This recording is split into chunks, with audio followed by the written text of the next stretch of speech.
Hello everyone, welcome back to Zindagi mathematics. उम्मीद करते हैं आप सभी लोग स्वस्थ होंगे। दोस्तों लेक्चरर मैथमेटिक्स एग्जाम जो कि 5 जुलाई 2026 को हुआ था, उसके सेकंड पेपर का दोस्तों हम आपको सॉल्यूशन करवा रहे हैं। इससे पहले दोस्तों हमने सेकंड पेपर के 2 पार्ट हमने अपलोड कर दिए हैं। अगर आपने वो क्लासेस नहीं देखी तो जरूर देखिएगा।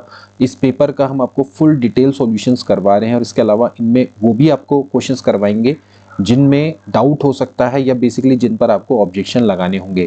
तो इन क्लासेस को पूरा देखिएगा, आपको काफ़ी मदद मिलेगी, कॉन्सेप्ट क्लियर होंगे। इसके अलावा आगामी परीक्षाएं उसमें भी दोस्तों ये आपके काम आने वाले हैं। इसके अलावा दोस्तों 26 अगस्त से हमारा नया एलटी का बैच दोस्तों स्टार्ट हो रहा है। अगर आप ज्वाइन होना चाहते हैं तो तुरंत जुड़ जाइए। हमारी official application crescent education classes को ज्वाइन कर लीजिए। वहाँ पर से दोस्तों आप उस बैच में जुड़ सकते हैं। मैथ्स का दोस्तों वो स्पेशली कोर्स हम लोग लॉन्च कर रहे हैं और बहुत ही न्यूनतम दामों में उसको लॉन्च किया है। चलिए आज की क्लास को हम शुरू करेंगे। आज का दोस्तों पहला क्वेश्चन है, probability that the contractor will get the plumbing contract is 2/3। यानी कि कॉन्ट्रैक्ट है, एक कॉन्ट्रैक्टर है, उसको प्लम्बिंग कॉन्ट्रैक्ट मिल जाएगा। इसकी प्रोबेबिलिटी दोस्तों आपको 2/3 दी हुई है। And the probability that he will not get the electric contract is 5/9। यानी कि उसको इलेक्ट्रिक कॉन्ट्रैक्ट नहीं मिलेगा, उसकी प्रोबेबिलिटी 5/9 है। और प्रोबेबिलिटी है कि गेटिंग एटलीस्ट 1 कॉन्ट्रैक्ट इज 4/5, यानी कि उसको कम से कम एक कॉन्ट्रैक्ट मिल जाएगा, उसकी probability 4/5। What is the probability that he will get both the contract. Okay, क्या प्रोबेबिलिटी है कि दोनों के दोनों कॉन्ट्रैक्ट उसको मिल जाए। मान लेते हैं दोस्तों कि प्लम्बिंग कॉन्ट्रैक्ट को हम दोस्तों ए से दिखाते हैं एंड गेटिंग इलेक्ट्रिक कॉन्ट्रैक्ट उसको दोस्तों हम बी से दिखाते हैं। तो probability of getting plumbing contract यानी कि प्रोबेबिलिटी ऑफ ए, ये आपको दे रखा है दोस्तों आपका 2/3। Okay, and the probability that he will not get the electric contract, तो उसको हम दिखाएंगे प्रोबेबिलिटी ऑफ बी बार सी, यानी कि नॉट गेटिंग इलेक्ट्रिक कॉन्ट्रैक्ट, यानी कि 5/9। तो probability of getting electric contract कितना हो जाएगा दोस्तों, ये हो जाएगा 1 - 5/9, क्योंकि इट इज 1 - पी बी। तो यहां से दोस्तों कितना हो जाएगा, ये हो जाएगा 4/9। ठीक है, अब ये कह रहा है कि probability of getting at least 1 contract, यानी कि कम से कम एक मिल जाए, तो उसको हम बोलते हैं probability of A union B. तो ए यूनियन बी दोस्तों कितना दे रखा है आपको, 4/5 दिया हुआ है। ठीक है, अब आपको निकालना है कि he will get both the contract, यानी कि आपको इंटरसेक्शन भी निकालना है।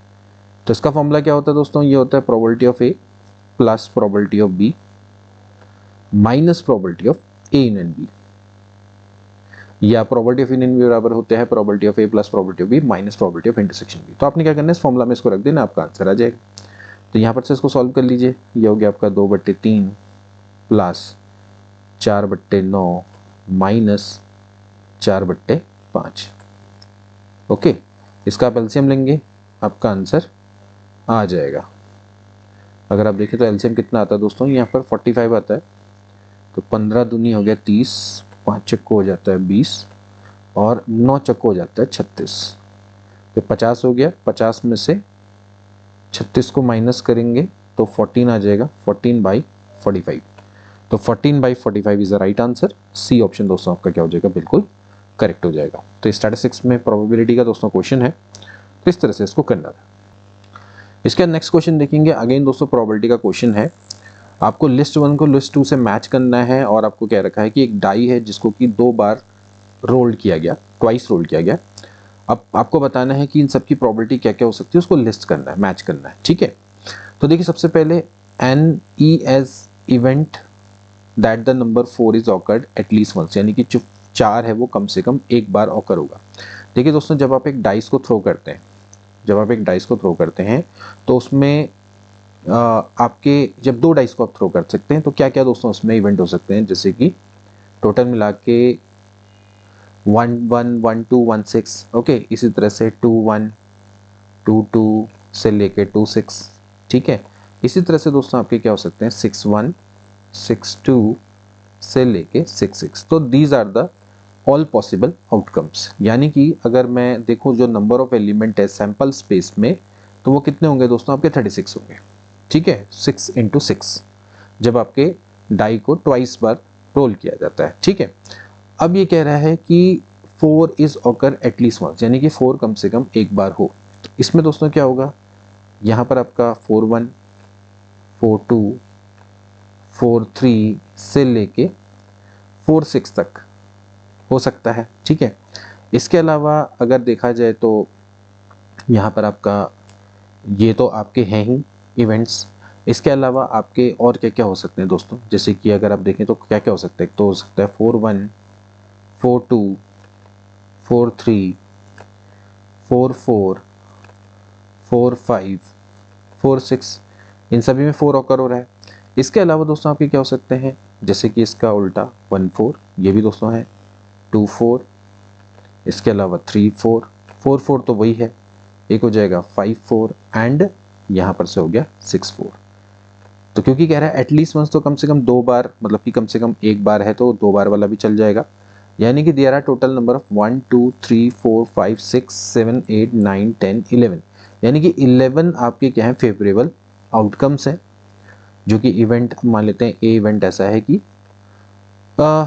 मतलब कि ई इवेंट इसने माना है, तो एन ई मतलब कि जो नंबर ऑफ एलिमेंट है जो ई को फेवर करेंगे वो 11 होंगे, यानी कि इतने आउटकम्स फेवर करेंगे कि event that the number 4 occurred at least once, यानी कम से कम एक बार है। तो इसकी प्रोबेबिलिटी क्या हो जाएगी दोस्तों, प्रोबेबिलिटी ऑफ ई जो हो जाएगी 11/36, यानी कि जो ए का मैच ऑफ है वो तो आपका किसके संग है, इसके संग है, 4 के संग है। ओके, अब इसी तरह से E is an event at the sum of the number on both time is 6, यानी कि जो इवेंट है कि जो सम ऑफ नंबर है वो आपका क्या आना चाहिए, 6 आना चाहिए। तो इसको दोस्तों यहाँ पर फेवर करने वाले कौन से हैं, वैसे होना चाहिए is the event at the sum of number on the both dice होना चाहिए दोस्तों, 6 होना चाहिए, यानी कि जो 6 आना चाहिए। तो 6 कैसे कैसे दोस्तों पॉसिबल है, तो अगर आप देखें तो जैसे कि क्या हो सकता है 1-5 इसको फेवर करेगा, ठीक है। इसके अलावा यहाँ पर देखेंगे तो 1-5 हो गया, इसके अलावा 2-3 है, इसके अलावा दोस्तों आपका क्या हो सकता है 3-3 हो सकता है, ठीक है। एंड देन इसके बाद इसका उल्टा देखिए, सॉरी 2-4 हो गया, 2-4, 1-5, 2-4, 3-3 एंड देन इसके बाद अगेन यहाँ पर आपका इसका उल्टा कर देंगे तो हो जाएगा आपका 5,1 एंड इसके अलावा 4,2 और बाकी 3,3 तो हो गया। तो टोटल नंबर ऑफ जो इवेंट्स हैं, यानी कि जो आपके टोटल नंबर ऑफ इवेंट्स हैं जो कि इसको फेवर करते हैं तो 5 है। ओके, तो इसकी प्रोबेबिलिटी कितनी हो जाएगी दोस्तों, ये हो जाएगी 5/36, यानी कि जो बी है वो आपका क्या है थर्ड के संग एसोसिएटेड है, ठीक है। यानी कि जो बी की प्रोबेबिलिटी हो जाएगी वो 5/36 हो जाएगी। इसी तरह से सी वाला है कि N event at the 4 is awkward on the second time, यानी कि जो 4 है वो सेकेंड टाइम आना चाहिए। अब 4 सेकेंड टाइम आना चाहिए, तो इसमें हमने जैसे निकाले थे दोस्तों, ये वाला नहीं हो सकता है, ये वाला नहीं हो सकता है, ये वाला नहीं हो सकता है। देखिए ये इसको फेवर करेगा, ये नहीं हो सकता, ये नहीं हो सकता। कौन कौन दोस्तों फेवर करेंगे, ये करेगा, ये करेगा, ये करेगा, ये करेगा, ये करेगा, यानी कि 1 2 3 4 5 6। सो इसका मतलब ये हो गया आपका 6/36। सो इस केस में दोस्तों आपकी प्रोबेबिलिटी कितनी हो जाएगी, 1/6 हो जाएगी।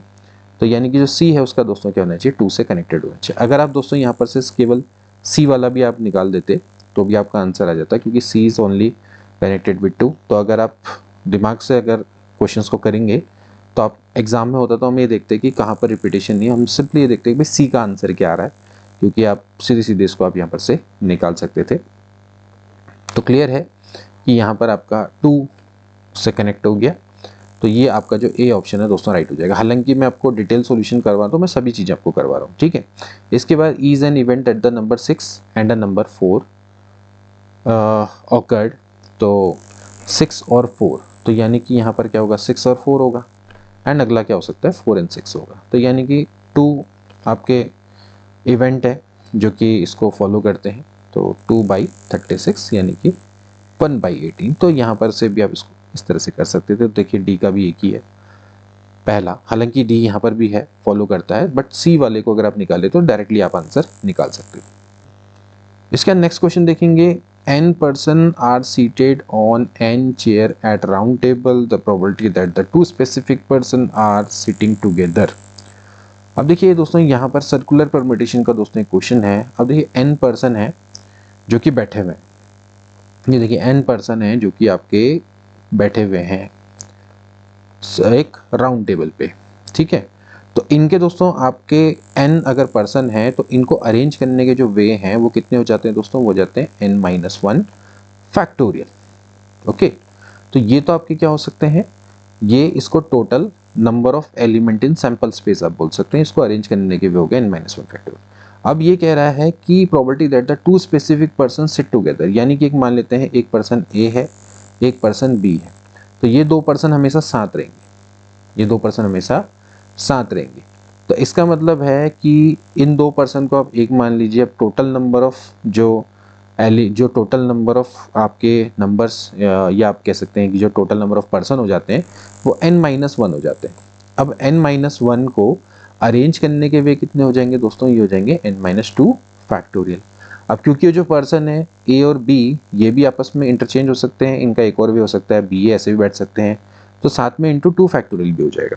ठीक है, सो अगर मैं यहाँ पर से मैं इवेंट की मैं बात करूँ तो उसके वे कितने हो सकते हैं, वो हो सकते हैं 2 into n minus two factorial. यहाँ पर से आपने सिंपली क्या कर देना है, प्रोबेबिलिटी ऑफ e निकालनी है, तो प्रोबेबिलिटी ऑफ e कितना हो जाएगा, twice n minus two factorial divide में n माइनस वन फैक्टोरियल, यानी कि 2 into n minus two factorial divide में n minus one into n minus two factorial, तो कट जाएगा, तो यहाँ से आ जाएगा 2/n माइनस वन, यानी कि सी ऑप्शन दोस्तों इसका क्या हो जाएगा, बिल्कुल करेक्ट हो जाएगा। बहुत बेसिक सा क्वेश्चन था, सर्कुलर परम्यूटेशन का यहाँ पर यूज करना था। अगर n पर्सन है वो चेयर पे बैठे हुए हैं तो उनको अरेंज करने के जो वे होते हैं n माइनस वन फैक्टोरियल होते हैं। लेकिन अगर ये कहता है कि दो स्पेसिफिक पर्सन हमेशा साथ बैठेंगे तो दो का आप एक पर्सन मान लो, तो कुल मिला के पर्सन हो गए n माइनस वन, और उनको अरेंज करने के भी हो जाएंगे n माइनस टू फैक्टोरियल। क्योंकि वो आपस में अपनी सीट चेंज कर सकते हैं तो इंटू टू फैक्टोरियल भी हो जाएगा, तो टोटल वे यानी कि जो इवेंट को सेटिस्फाई करेंगे तो वो जाएंगे 2 into n minus two factorial. इसकी प्रोबेबिलिटी निकालनी है, तो total favourable outcome divided by total possible outcome, इस तरह से हम प्रोबेबिलिटी को निकालते हैं। अगला पर्सन जो कि है आपका स्टैटिस्टिक्स से, mean and standard division of 100 observation are 50 and 4 respectively, then the sum of product of square from of the each observation and its frequency is। देखिए आपको क्या क्या दिया हुआ है, सबसे पहले तो आपको मीन दिया हुआ है, जैसे मान लेते हैं ऑब्जर्वेशन से आपके उसका मीन को हम एक्स बार से दिखाते हैं, तो वो आपको दोस्तों यहाँ पर 50 दिया हुआ है। ठीक है, स्टैंडर्ड डिवीजन आपको सिग्मा यानी कि आपको दे रखा है दोस्तों यहाँ पर 4। इसके अलावा आपको जो ऑब्जर्वेशन है वो कितने ऑब्जर्वेशन है दोस्तों, आपके 100 ऑब्जर्वेशन है, तो जो n की वैल्यू दोस्तों आपको कितनी दी हुई है, 100 यहाँ पर आपको दी हुई है। ठीक है, देन आपको sum of the product of square of each observation and its frequency is, यानी कि आपको sum of product of square of each observation and frequency दोस्तों आपको निकालनी है। सबसे पहले आप दोस्तों स्टैंडर्ड डिवीजन का फॉर्मूला ध्यान रखें। स्टैंडर्ड डिवीजन का फॉर्मूला दो तरह के होते हैं, एक तो दोस्तों ये होता है 1/n summation xi minus x bar का होल स्क्वायर, ठीक है, अंडर रूट में। लेकिन इस बार ये फॉर्मूला यूज नहीं करना है, आपको दूसरा फॉर्मूला यूज करना है, क्योंकि जो आपको निकालना है वो बेसिकली आपको निकालना है the sum of product of square, यानी कि the sum of product of square of each observation and frequency, यानी कि समेशन ऑफ fi xi का स्क्वायर दोस्तों आपने फाइंड आउट करना है। ठीक है, तो यहाँ पर जो फॉर्मूला है, इस फॉर्मूला को दोस्तों आप इस तरह से लिखेंगे। देखिए ये सिग्मा का स्क्वायर है, इसका जो दूसरा फॉर्मूला होता है वो इस तरह से होता है 1/n समेशन, देखिए यहाँ पर वैसे फ्रीक्वेंसी वाला फॉर्मूला लगता है, मैं फ्रीक्वेंसी वाले के हिसाब से बनाऊंगा, तो जाएगा समेशन, यहाँ पर आ जाएगा fi xi का स्क्वायर माइनस में x बार का स्क्वायर।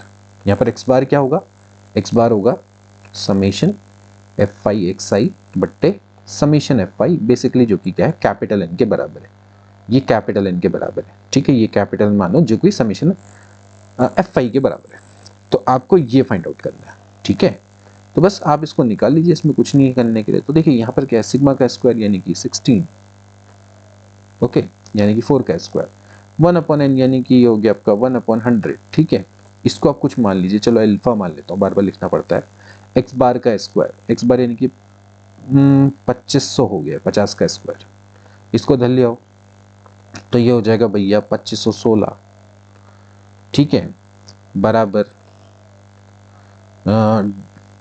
अल्फा बट्टे 100, तो you have to find the value of alpha, यानी कि 2516 मतलब कि इतना आ गया है 251600, यानी कि बी ऑप्शन दोस्तों इसका क्या हो गया, राइट हो गया। यहाँ थोड़ा सा स्मार्टली आपने स्टैंडर्ड डिवीजन के फॉर्मूला का यूज करना था।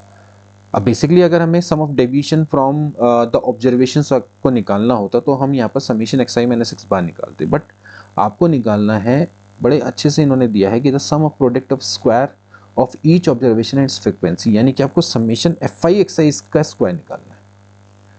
तो इसको निकालने के लिए आपको जो स्टैंडर्ड डेविएशन का जो सेकंड फॉर्मूला होता है, जो जनरली हम यूज़ करते हैं, उसको आपने यूज़ करना था। तो बहुत अच्छा दोस्तों क्वेश्चन था और इस तरह से इसको करना था। सो डी ऑप्शन राइट, मतलब डी ऑप्शन नहीं, बी ऑप्शन इज राइट। वो अल्फा है, उसको मैं डी समझ रहा हूँ।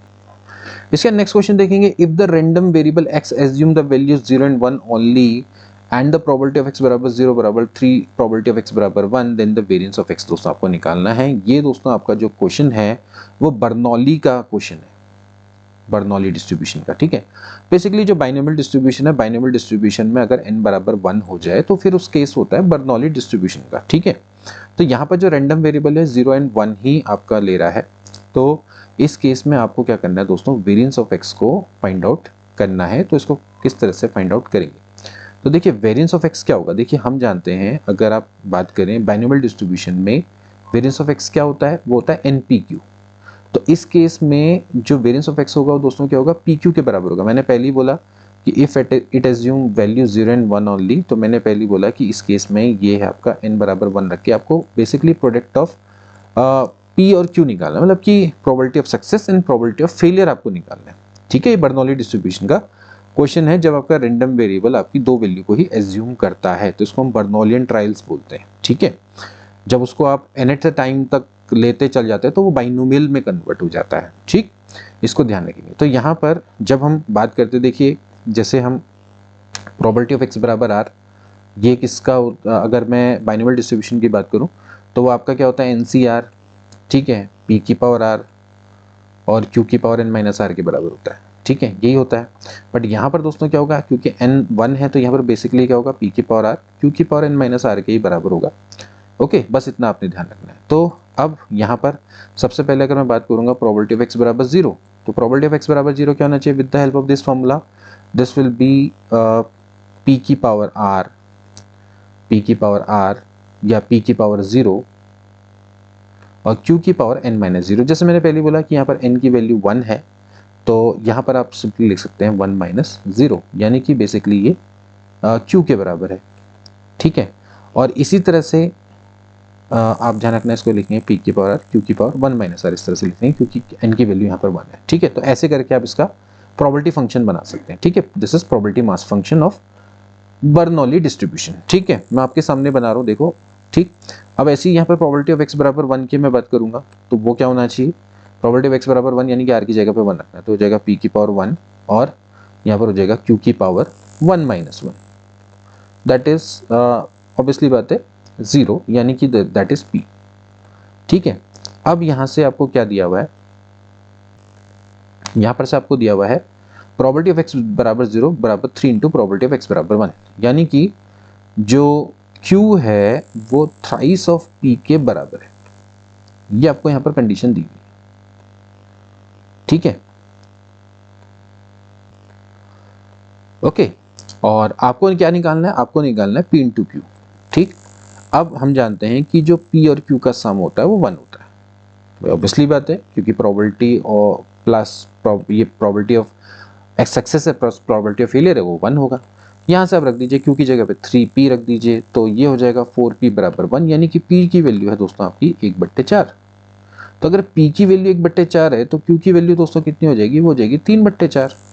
एंड फाइनली हमें निकालना है वेरिएंस ऑफ x, तो वेरिएंस ऑफ जो x हो जाएगा दोस्तों क्या हो जाएगा, p इंटू क्यू, यानी कि 1/4 इंटू 3/4, यानी कि 3/16। तो 3/16 इसका क्या हो जाएगा, राइट आंसर हो जाएगा। तो उम्मीद करता हूं कि आप समझे होंगे इस प्रश्न को। हालांकि आपके जो सिलेबस है उसमें binomial distribution, Poisson distribution and normal distribution दिया हुआ, तो उससे पहले आपका बर्नौलियन ट्रायल्स होते हैं जिसमें आपका जनरली जो वेरिएबल्स होता है वो केवल दो वैल्यूज को एज्यूम करता है, 0 and 1। तो इस केस में दोस्तों आपका क्या होता है कि जब हम एक कॉइन को टॉस करते हैं, तो एक कॉइन को टॉस करते हैं तो उसके दो आउटकम होते हैं, या तो सक्सेस होगा या तो फेलियर होगा, या हेड होगा तो टेल होगा। तो there is only 2 values and जो नंबर ऑफ रिपीटेशन क्या है वो एक बार है। तो इस केस में क्या होगा कि Bernoullian trials is a special case of binomial distribution, ऐसे भी आप कह सकते हैं, ठीक है। या कई सारे बर्नौलियन ट्रायल्स होंगे तो उससे क्या बनेगा, आपका बाइनोमियल डिस्ट्रीब्यूशन बनेगा, ठीक है। तो आपने कुछ नहीं करना है, जो बाइनोमियल डिस्ट्रीब्यूशन जहां पर n है, n की जगह पे 1 रख देना है, तो वहां पर से आपको बर्नौलियन डिस्ट्रीब्यूशन मिल जाएगा। तो जैसे हम वेरिएंस ऑफ x की बात करेंगे तो pq की बार वहां npq होता था, अगर आपको याद हो, तो pq निकालना है। तो बस हमने क्या किया कि यहाँ से प्रोबेबिलिटी ऑफ x बराबर 0, बेसिकली क्या हुआ, it's a probability of failure, तो it is q and x बराबर 1, that is the probability of success. तो ये आपको सिंपली ऐसे भी करा सकता था, बट ये मैंने आपको दिखाने के लिए बनाया कि इसको हम इस तरह से बनाते हैं।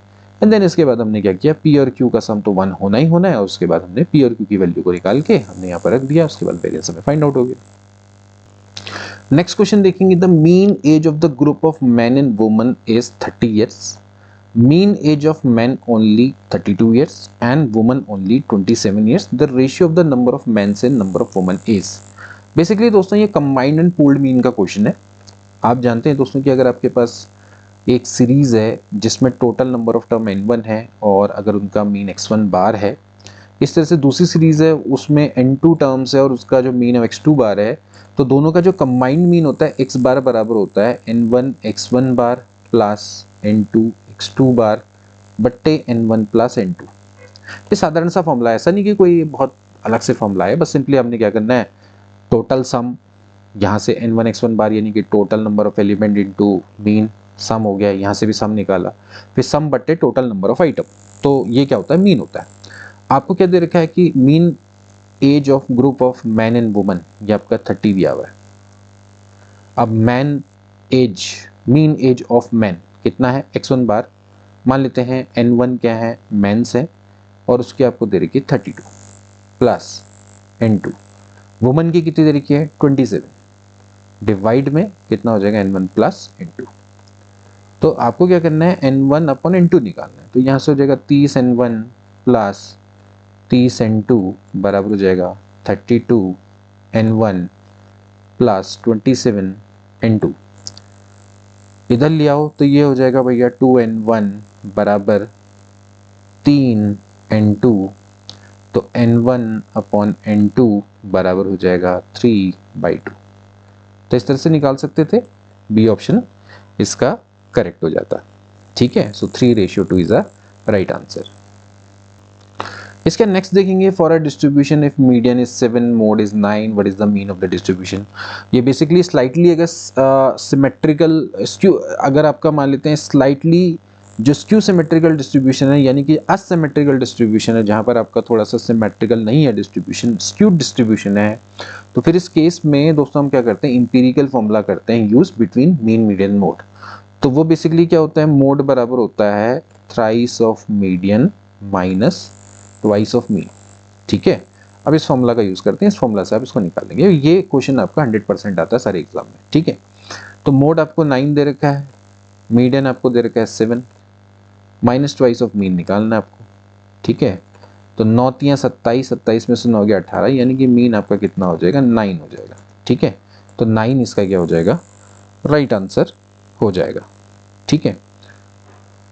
एक सेकेंड, मैंने क्या गड़बड़ कर दी क्या, एक सेकेंड जरा यहाँ पर देखेंगे। मोड बराबर हो गया थ्राइस मीडियन 7 21, ओ सॉरी यहाँ पर 7 21 था, 9 दिया 27 कर दिया, 21 है भाई गुरु, यहाँ पर हो गया 7 21, 21 में से 9 गया 12, सॉरी यहाँ पर 12 हो जाएगा, 2 6 12, 6 इज द राइट आंसर। जल्दबाजी में कर रहा हूँ ना मैं, ए ऑप्शन इज राइट, ठीक है, ए ऑप्शन राइट, क्योंकि दोनों फिर 9 9 कैसे आ गए ना, तो गलत हो जाएगा, यहाँ पर मोड भी 9 और ये भी 9, 6 is the right answer. So 6 is the right answer, सही कर लेंगे, ठीक है। इसका नेक्स्ट क्वेश्चन देखेंगे, मीन ऑफ द सीरीज। आपने क्या करना है, इस सीरीज का मीन निकालना है। पहले ध्यानपूर्वक इस सीरीज को दोस्तों देखें, तो ये आपका 2 है, फिर यहाँ पर 1 है, फिर 1/2 है, फिर 1/2 का स्क्वायर है, ऐसे करके 1/2 की पावर n है। तो ये देखा जाए तो ये आपका एक ज्योमेट्रिक सीरीज है, क्योंकि साफ साफ है यहाँ पर से आपका क्या हो रहा है कि आप पहले यहाँ पर आप डिवाइड करते चले जा रहे हैं। यहाँ पर इससे पहले क्या रहा होगा, देखा जाए तो आप 2 से यहाँ पर इसको डिवाइड करते चले जा रहे हैं। पहले आपने इसको 2 से डिवाइड किया, फिर इसको 2 से डिवाइड किया, 2 से डिवाइड किया। तो देखा जाए तो ये एक सीरीज जो कि एक ज्योमेट्रिक प्रोग्रेशन है, इसका जो कॉमन रेशियो है दोस्तों कितना है, 1/2 है, okay. And the total number of terms की अगर मैं बात करूं तो आप इसको इस तरह से बना सकते हैं, देखिए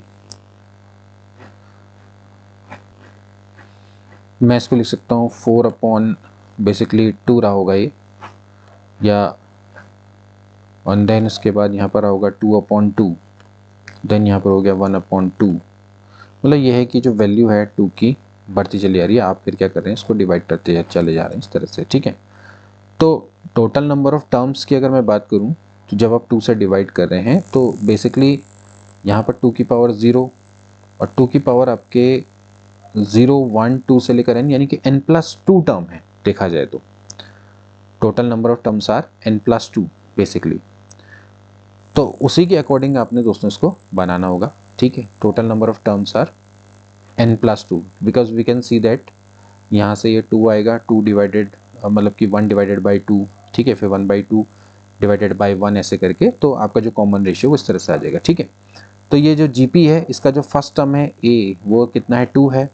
total number of terms are basically n+2 terms है। ध्यान रखना कि कितने टर्म्स है, n+2, बिकॉज यहाँ पर से आप देखें तो वी आर स्टार्टिंग फ्रॉम 1 2 से लेकर n, ये भी टर्म हो गया एक और n+1 एंड n+2, तो total number of terms are n+2, okay. तो जब इसका सम करते हैं तो वी नो दैट फॉर्मूला क्या होता है, a 1 - r की power n divided by 1 - r, ठीक है। क्योंकि आपको क्या करना है, इसका मीन निकालना है, तो मीन निकालने के लिए आपको क्या करना पड़ेगा, इन सब का पहले सम करना पड़ेगा। इन सब का सम करेंगे यानी कि 2 + 1 + 1/2 + 1/2 का स्क्वायर से लेके 1/2 की पावर n, और देन इसके बाद divided by total number of term. Total number of term जैसे मैंने पहले ही बताया कितने हैं, n+2 हैं। तो ये हो गया मीन। तो पहले मैं क्या कर रहा हूँ, सम निकाल रहा हूँ, सम निकाल रहा हूँ with the help of GP formula, जो जीपी फॉर्मूला उससे निकाल रहा हूँ, ठीक है। तो यहीं से मैं डायरेक्टली निकालता हूँ, ए कितना है दोस्तों, 2 × 1 - 1/2 की power, total number of terms are n+2, divide में यहाँ पर हो जाएगा डिवाइड में 1 - 1/2, और डिवाइड में ये हो जाता है n+2 because total number of terms are n+2, ठीक है। तो 1 - 1/2 है, तो ये तो दोस्तों आपका कितना हो जाएगा, यहाँ से 1 - 1/2 की बात करें तो ये 1/2 हो गया, ऊपर चला गया, तो ये हो गया 2 की पावर 2 मान लो उसको, और यहाँ से अगर आप एलसीएम लेंगे तो ये हो जाएगा 2 की पावर n+2 -1 बट्टे ये हो जाएगा 2 की पावर n+2, और नीचे आपका कितना हो जाता है, n+2 हो जाता है।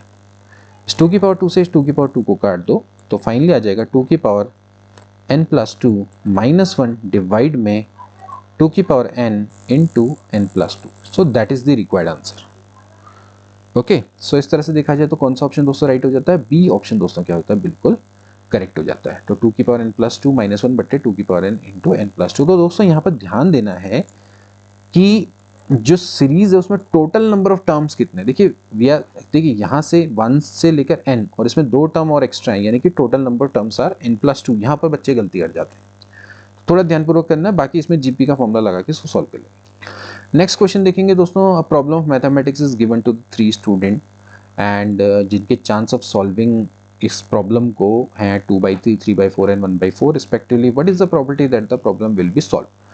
ध्यान रखना कि इस तरह के प्रश्न बहुत बार पूछे जाते हैं, एंड बिकॉज ये वाला जो क्वेश्चन है दोस्तों, ये जो प्रॉब्लम ऑफ सॉल्विंग है इनकी इंडिपेंडेंट है, तो हम इंडिपेंडेंट जो टर्मोलॉजी उसका यूज़ करेंगे, हमें निकालना है the problem will be solve, यानी कि ए कर ले, बी कर ले, सी कर ले, कोई भी प्रॉब्लम को सॉल्व कर ले, या दोनों कर ले या तीनों कर ले, तो probability of A union B union C निकालना है, ठीक है।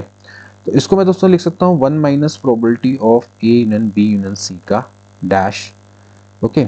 Now by the De Morgan's law it will be A bar intersection B bar intersection C बार।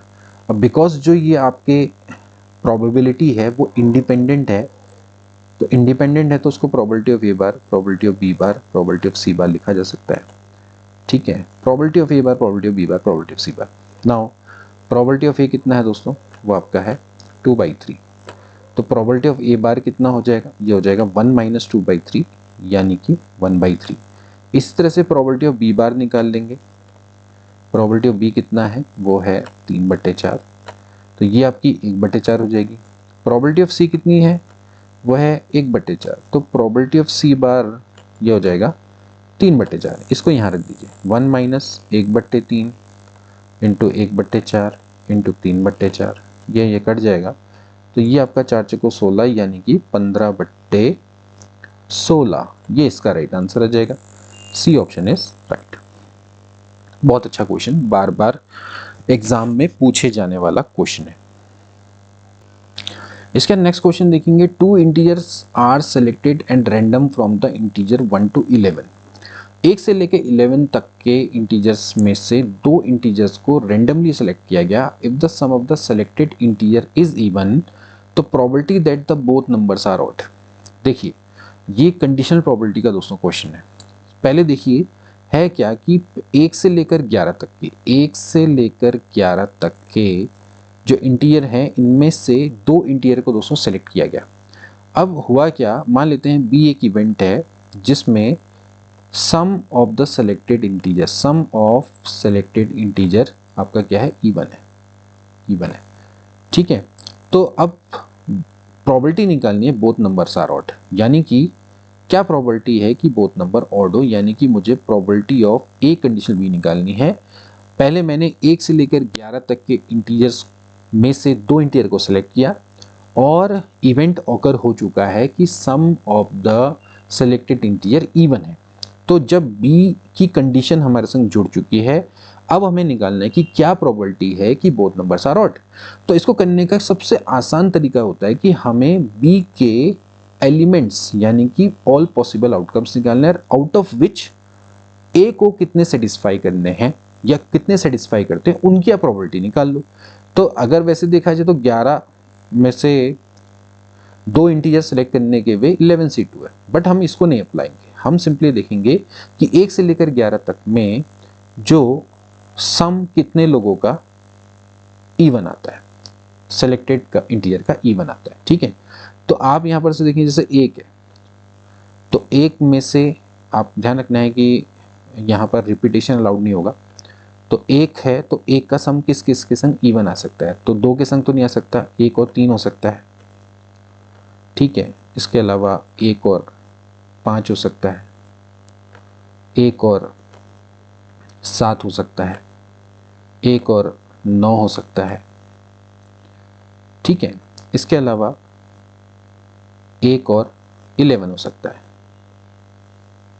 क्योंकि दोनों का सम आपका क्या आएगा, एक इवन नंबर आएगा। फिर यहाँ पर 2 से बात करें तो 2 में आप देखेंगे तो कौन कौन हो सकते हैं। 2 के संग आप 2 को ऐड करेंगे, 2 के संग 4 को ऐड करेंगे, 2 के संग 6 को ऐड करेंगे, 2 के संग 8 को ऐड करेंगे एंड 2 के संग 10 को ऐड करेंगे। ठीक है, ये हो गया। ऐसी अगर मैं बात करूँ 3 की, तो 3 के संग आप किसको ऐड कर सकते हैं।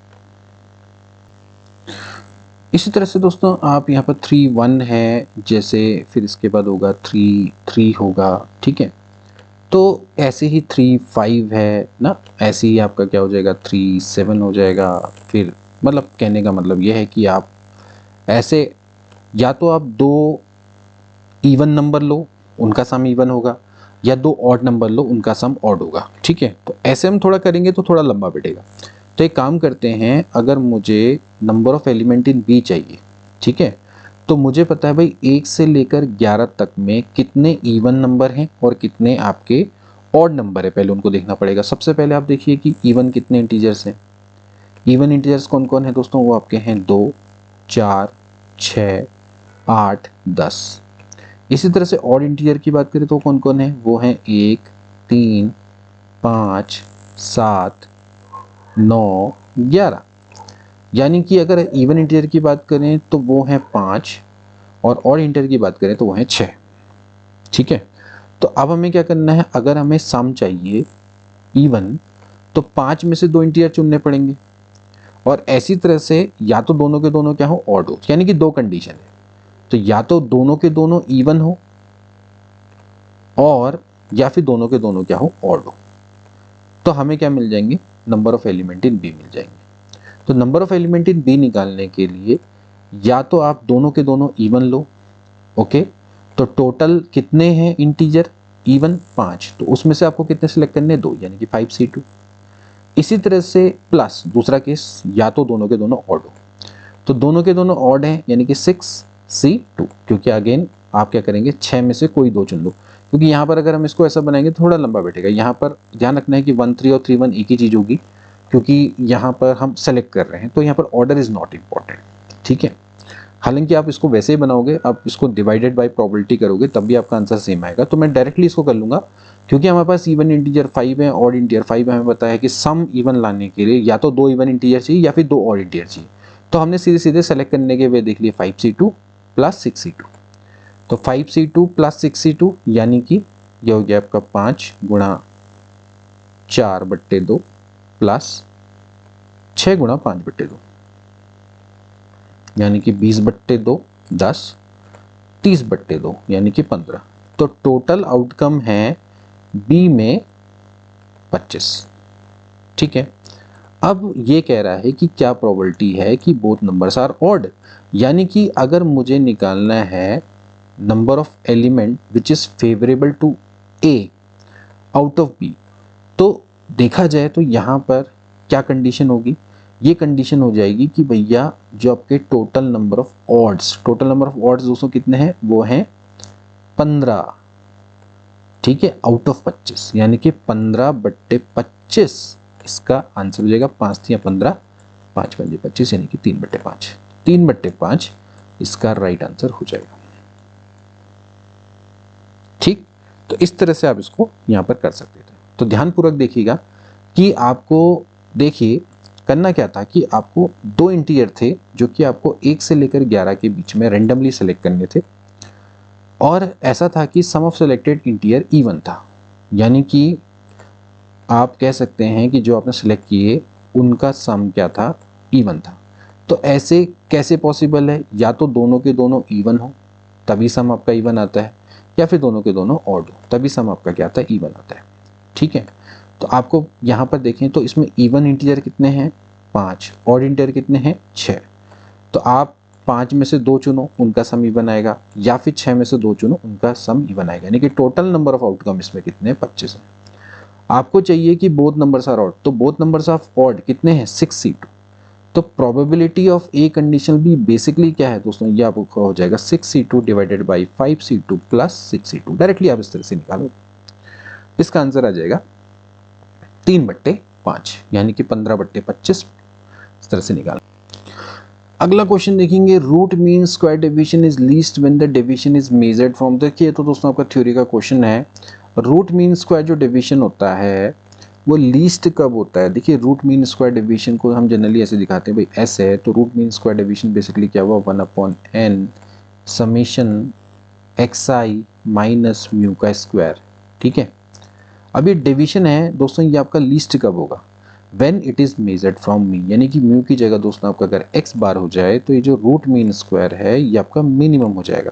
ये दोस्तों आपका क्या बन जाएगा, स्टैंडर्ड डेविएशन बन जाएगा। तो इस केस में ये हो जाता है 1/n summation xi minus x bar का square. So root mean square जो है डेविएशन है वो लीस्ट कब होता है, वो बेसिकली क्या होता है, रूट मीन स्क्वायर जो डेविएशन है वो लीस्ट कब होता है, when deviation is measured from actually mean. तो ए ऑप्शन दोस्तों इसका क्या हो जाएगा, करेक्ट हो जाएगा। नेक्स्ट क्वेश्चन देखेंगे दोस्तों जो कि पॉइसन डिस्ट्रीब्यूशन का क्वेश्चन है। Frequency corresponding to 3 success is 2/3 times of frequency corresponding to 4 success, so what is the mean of the distribution is. ध्यान रखना दोस्तों कि अगर आपका पॉइसन फ्रीक्वेंसी डिस्ट्रीब्यूशन है तो इसका जो प्रोबेबिलिटी फंक्शन है वो कैसे दिखाते हैं, प्रोबेबिलिटी ऑफ x बराबर लेमडा से हम दोस्तों इसको जनरली दिखाते तो होता है e की पावर माइनस लेमडा, लेमडा की power x divided by x factorial. ये दोस्तों हमारा पॉइसन डिस्ट्रीब्यूशन का बेसिकली PMF होता है, प्रोबेबिलिटी मास फंक्शन होता है, ठीक है। अब यहाँ पर ये कह रहा है कि फ्रीक्वेंसी करस्पॉन्डिंग टू 3 सक्सेस, अब आप इसको p लेमडा से दिखाते हैं, p लेमडा से हम इसको जनरली दिखाते हैं, ठीक है। यहाँ पर हम x की वैल्यू को वेरी करवाएंगे, लेमडा बेसिकली इसका पैरामीटर है जो कि मीन होता है, ठीक है। यही आपका क्या होता है, मीन होता है, और यही आपका वेरिएंस भी होता है, ध्यान रखिएगा लेमडा। तो हमें बेसिकली लेमडा की वैल्यू को निकालना है। तो हमें क्या क्या दे रखा है दोस्तों, यहाँ पर से प्रोबेबिलिटी ऑफ x बराबर पहले आपको दे रखा है फ्रीक्वेंसी करस्पॉन्डिंग टू 3 सक्सेस, यानी कि प्रोबेबिलिटी ऑफ x बराबर 3 बराबर है 2/3 प्रोबेबिलिटी ऑफ x बराबर 4। ये दोस्तों आपको गिवन है। तो x बराबर 3 का मतलब है यहाँ पर आप x की जगह पे 3 रख दीजिए, यानी कि हो जाएगा e की पावर माइनस लेमडा, लेमडा की पावर 3 डिवाइडेड बाई 3 फैक्टोरियल बराबर हो जाएगा 2/3, जो हो जाएगा प्रोबेबिलिटी ऑफ x बराबर 4 है तो यानी कि अगेन e की पावर माइनस लेमडा, लेमडा की पावर 4/4 फैक्टोरियल। तो ये और ये कैंसिल आउट हो जाएगा, यहाँ से लेमडा की पावर 3 से इतना कैंसिल आउट हो जाएगा, और ये जो लेमडा है वो आप इधर ले आएंगे तो हो जाएगा 3 इंटू 4 फैक्टोरियल बट्टे 3 फैक्टोरियल इंटू 2। इसको सॉल्व कर लीजिए, ये हो जाएगा 3 इंटू 4 फैक्टोरियल यानी कि 4 into 3 factorial divided by 3 factorial into 2। ये कट जाएगा, 2 दूनी 4 यानी कि दोस्तों आपका कितना आ जाएगा 6 आ जाएगा। तो 6 इज द राइट आंसर। ध्यान रखिएगा पॉइजन डिस्ट्रीब्यूशन है, वहां पर अगर आपको मीन निकालना है तो ये जो लेमडा होता है ये दोस्तों आपका क्या होता है, मीन होता है। ठीक है, तो अब इस तरह से इसको दिखाते हैं, ये इसका को सॉल्व करने का तरीका यहाँ पर रहेगा। ठीक है, तो जैसे लेमडा की पावर x बट्टे x फैक्टोरियल हम दिखा रहे हैं, ये आपका क्या होता है पॉइजन डिस्ट्रीब्यूशन का मतलब कि डिस्ट्रीब्यूशन फंक्शन, या आप इसको कह सकते हैं probability density, probability mass function दोस्तों इसको कह सकते हैं। तो यहाँ पर आपको मीन निकालना है, तो मीन यानी कि लेमडा की वैल्यू को आपको फाइंड आउट करना है। तो आप इस तरह से इसको कर सकते हैं, इसको मोर प्रिसाइसली इस तरह से दिखा सकते हैं, जैसे कि x बराबर स्मॉल x, इस तरह से हम इसको दिखा सकते हैं। ठीक है, बाकी जो पॉइजन डिस्ट्रीब्यूशन है उसको शो करने का तरीका रहता है पी लेमडा करके। ठीक है, जहाँ पर लेमडा इसका पैरामीटर है, जैसे बाइनोमियल डिस्ट्रीब्यूशन है तो जैसे मैं कहूँगा कि भाई x follow by Poisson distribution, तो उसको हम ऐसे दिखाते हैं x फॉलो पी लेमडा। इसी तरह से अगर x फॉलो करता है बाइनोमियल डिस्ट्रीब्यूशन को तो हम उसको कैसे दिखाते हैं n, p, क्योंकि बाइनोमियल डिस्ट्रीब्यूशन में आपके दो पैरामीटर होते हैं, एक होता है n यानी कि number of trials and p is the probability of success. तो वहां पर आपके दो पैरामीटर होते हैं, यहाँ पर एक ही पैरामीटर होता है लेमडा। तो इसको हम ऐसे दिखाएंगे और इसको हम इस तरह से दिखाएंगे, प्रोबेबिलिटी ऑफ x बराबर x ऐसे करके। ठीक है, ये इसको दिखाने का तरीका रहता है। इसके बाद दोस्तों देखेंगे नॉर्मल डिस्ट्रीब्यूशन का क्वेश्चन। देखिए आपको कितने क्वेश्चन हमने नॉर्मल डिस्ट्रीब्यूशन कराए थे। देखिए the score of the entrance exams are known to be normally distributed. एक एंट्रेंस एग्जाम है उसका स्कोर नॉर्मली डिस्ट्रीब्यूटेड है, जिसका मीन आपको दिया हुआ, देखिए मीन यहाँ पर है म्यू बराबर है 118 और स्टैंडर्ड डिवीजन दोस्तों आपका दिया हुआ है 12। ठीक है, if candidates obtain a score at least 100 is declared successful, यानी कि जब एक कैंडिडेट से वो एटलीस्ट 100 करेगा स्कोर तब वो सक्सेसफुल कहलाएगा। तो probability that the candidate chosen at random will be successful, यानी कि कोई भी कैंडिडेट है वो सक्सेसफुल होगा, उसकी क्या प्रोबेबिलिटी है। तो आपको दोस्तों यहाँ पर सिंपली बताना है कि जब probability of x greater than equal to 100 दोस्तों आपको फाइंड आउट करनी है, क्योंकि उसको कम से कम 100 दोस्तों यहाँ पर स्कोर करना है। ठीक है, अब इसको दोस्तों कैसे निकालते हैं, इसको हम दोस्तों स्टैंडर्ड नॉर्मल वेरिएट में कन्वर्ट करते हैं, यानी कि हम क्या करेंगे म्यू से सब्ट्रैक्ट और सिग्मा से डिवाइड करेंगे। कई बार ये क्वेश्चन आपको करवाए हैं, तो जगह x माइनस म्यू बट्टे sigma is greater than equal to हो जाएगा 100 माइनस म्यू बट्टे सिग्मा। म्यू की वैल्यू कितनी है 118 बट्टे सिग्मा यानी कि 12। तो ये दोस्तों आपका क्या होता है, ये स्टैंडर्ड नॉर्मल वेट, ये होता है z। ठीक है, जो z होता है वो फॉलो करता है नॉर्मल डिस्ट्रीब्यूशन 0,1, जहाँ पर 0 मीन होता है, 1 is a standard division.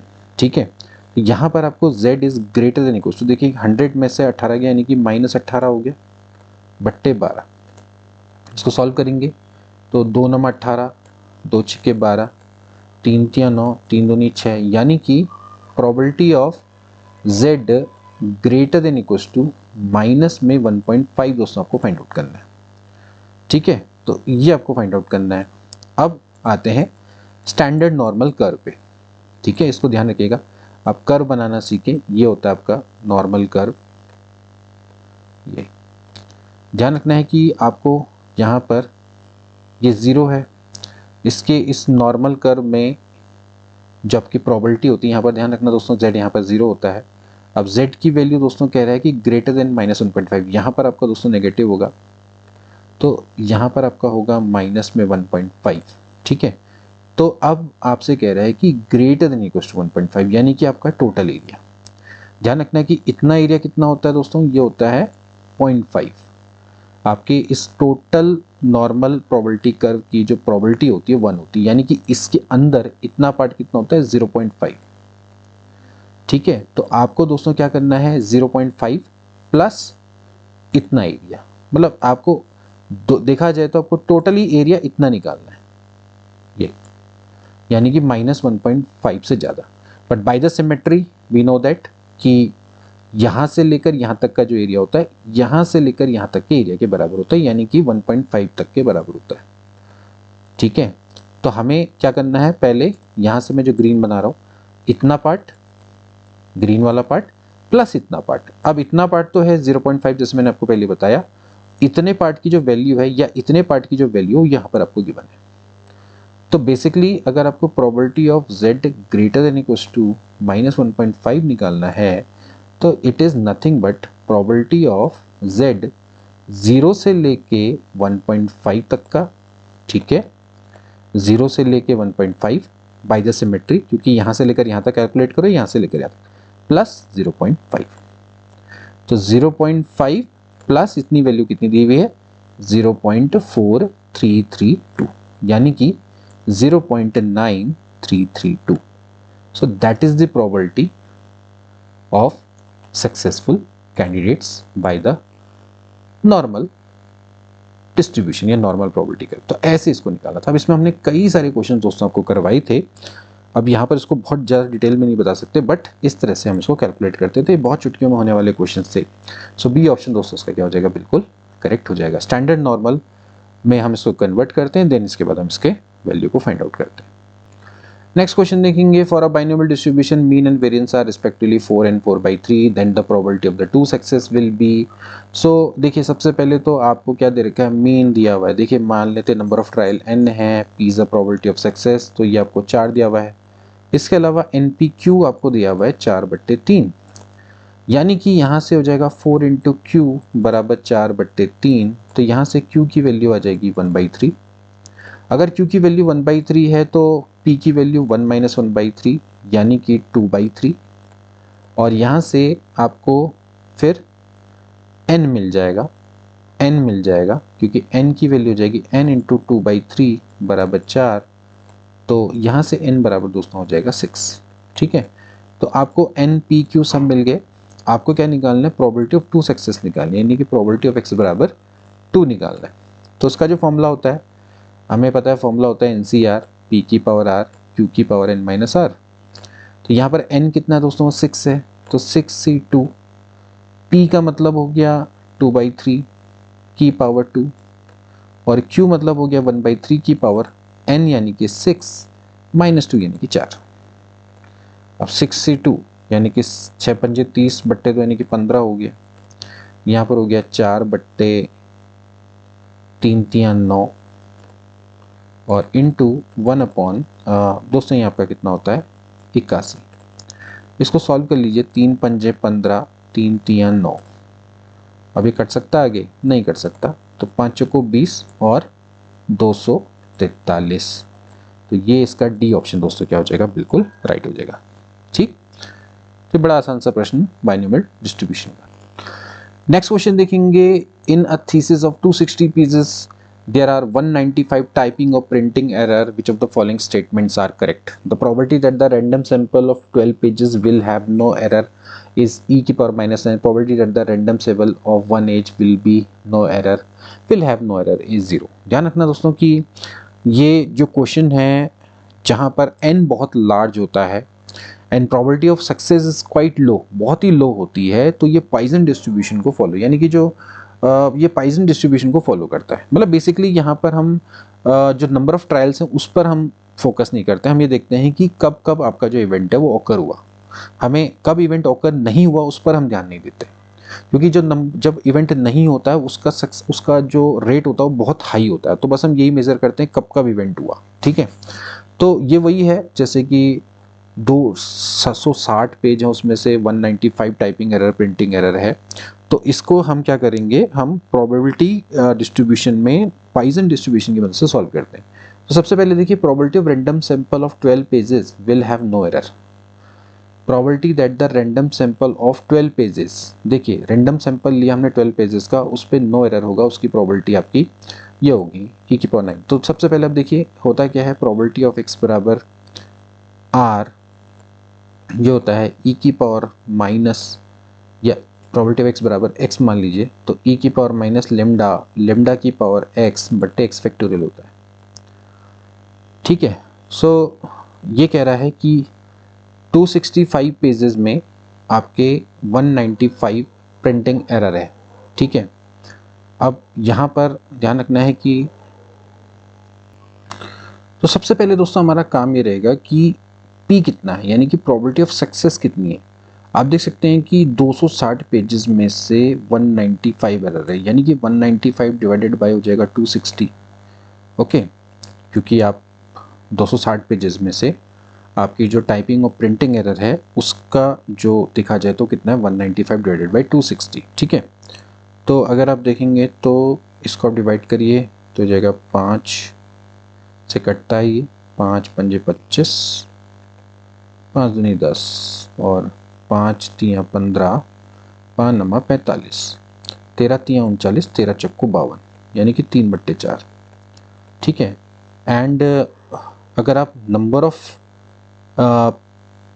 Pages की बात करें तो वो n है, यानी कि n बराबर है 12, तो n इंटू अगर p करेंगे तो दैट विल बी लेमडा। ठीक है, कि लेमडा क्या होता है, मीन होता है। ठीक है, और बाइनोमियल डिस्ट्रीब्यूशन के हिसाब से तो जाएगा 12 इंटू 3/4, यानी कि 4 तियाँ 12, 3 तियाँ 9। तो यहाँ से आपका बेसिकली एनपी यानी कि लेमडा की वैल्यू आपकी 9 आ जाती है।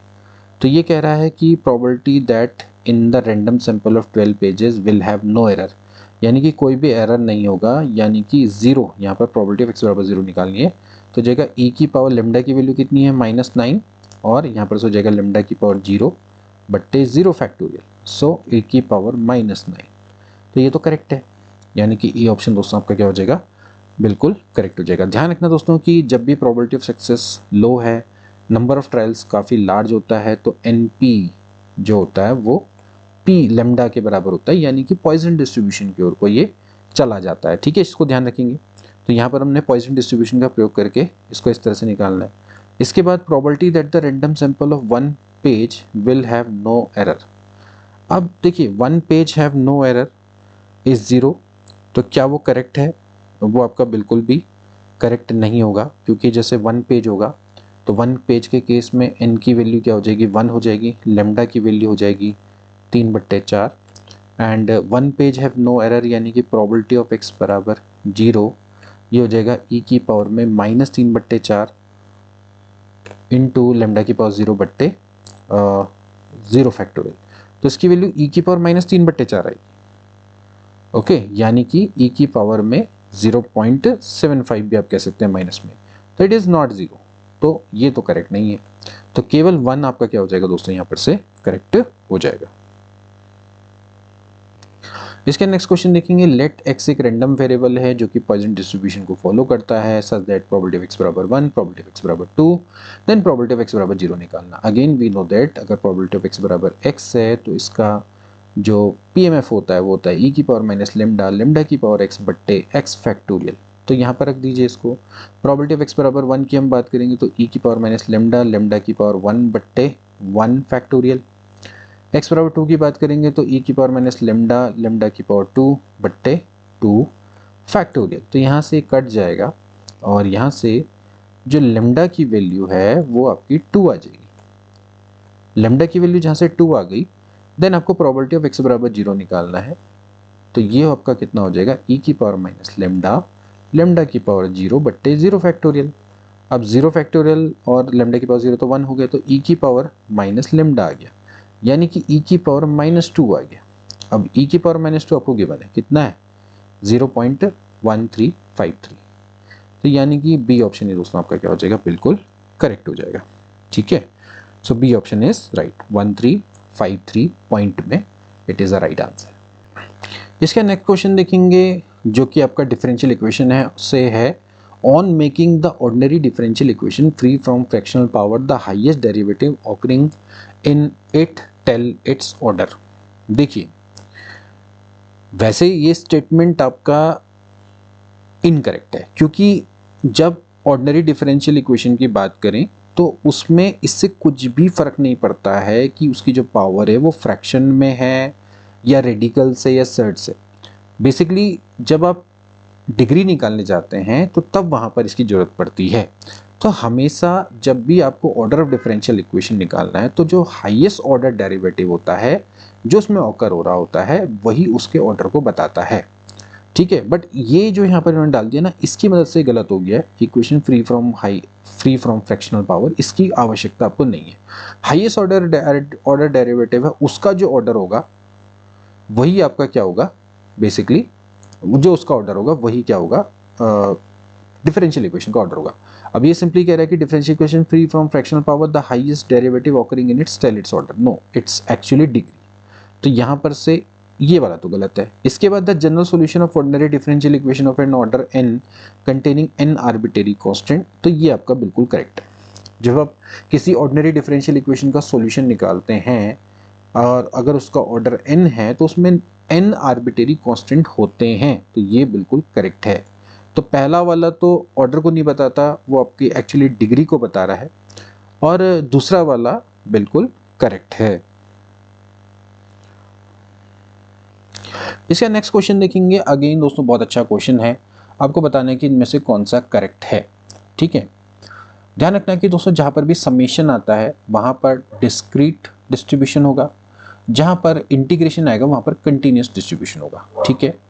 अब सबसे पहले दोस्तों हम बात करेंगे mu, mean, summation xi fi। तो बेसिकली क्या हुआ, ये मीन हुआ और किसका हुआ, डिस्क्रीट डिस्ट्रीब्यूशन का हुआ, तो पहले वाले का तीसरा हो जाएगा, ठीक है।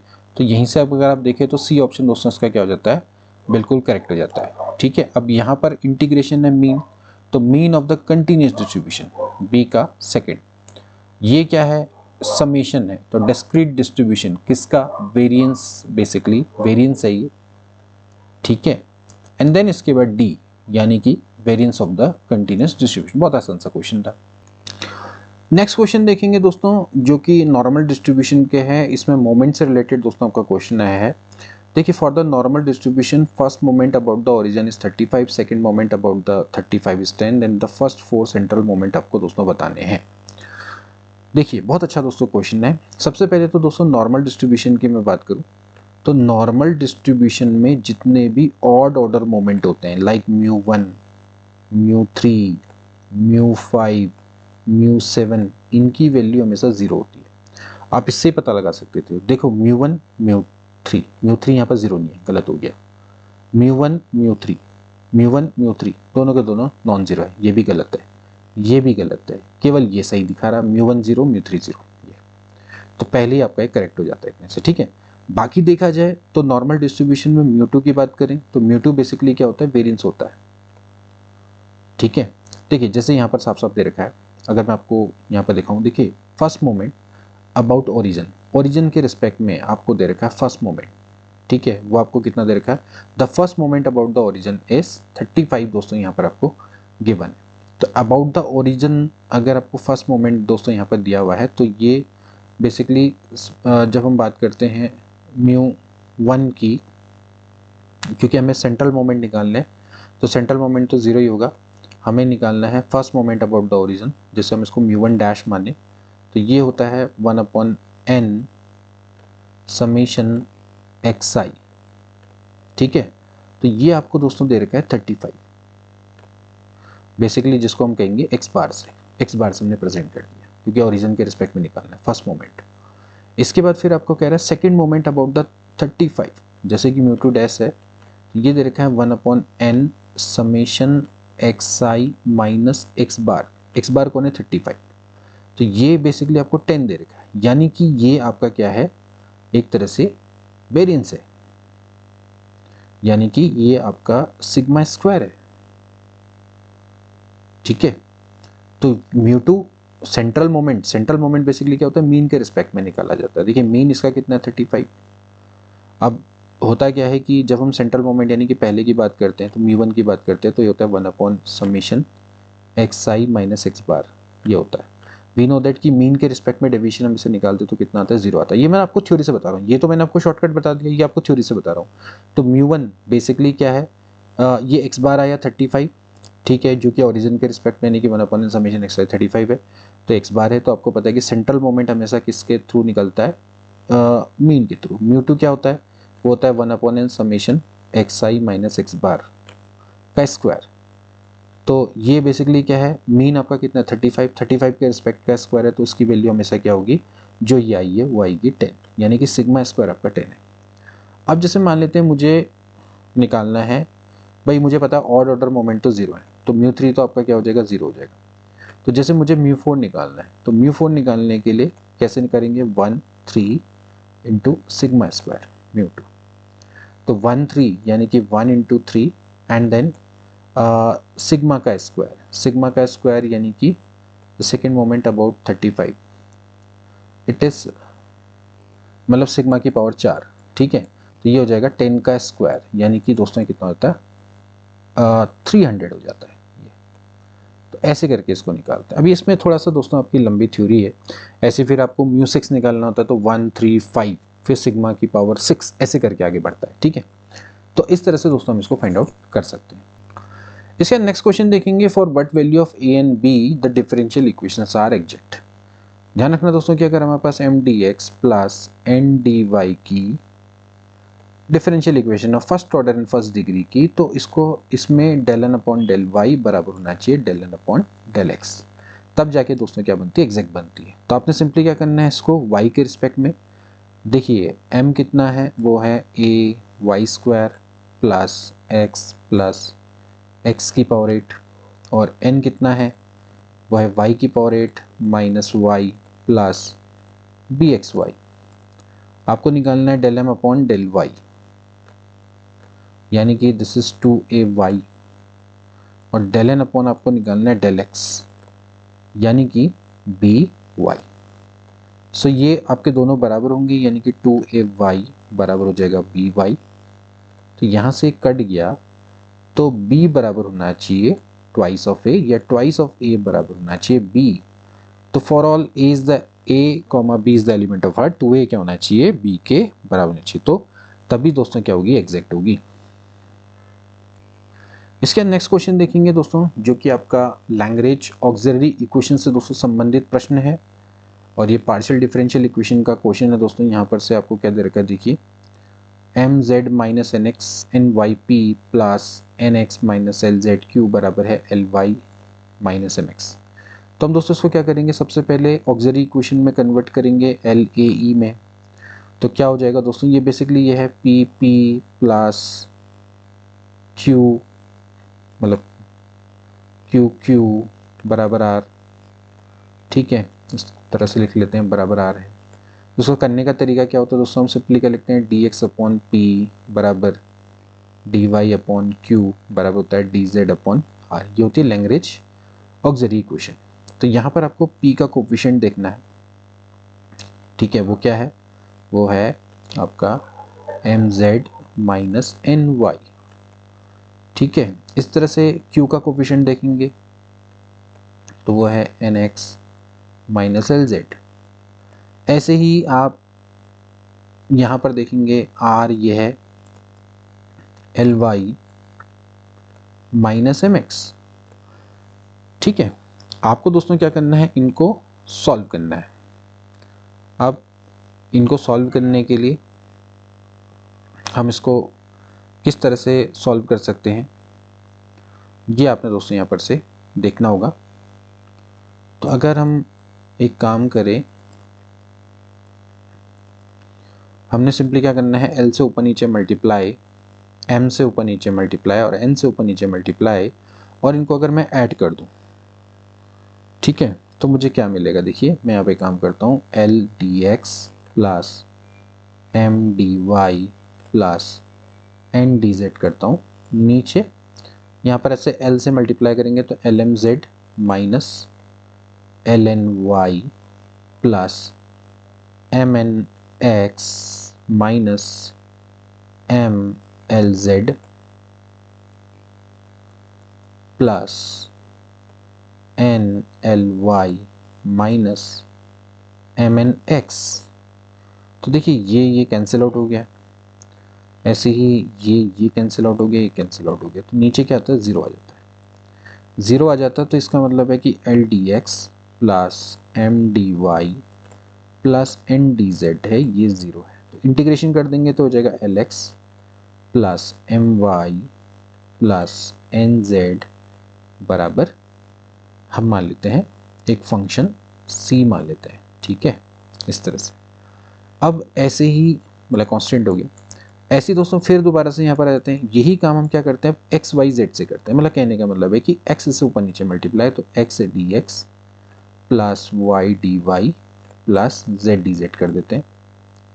तो वही चीज़ हो जाएगी M X Z minus N X Y plus N Y X minus L Y Z plus L Y Z minus M X Z.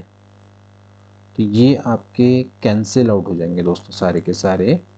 Again दोस्तों इसके नीचे जीरो आ जाएगा, यानी कि X D x plus Y D Y plus Z D Z बराबर zero.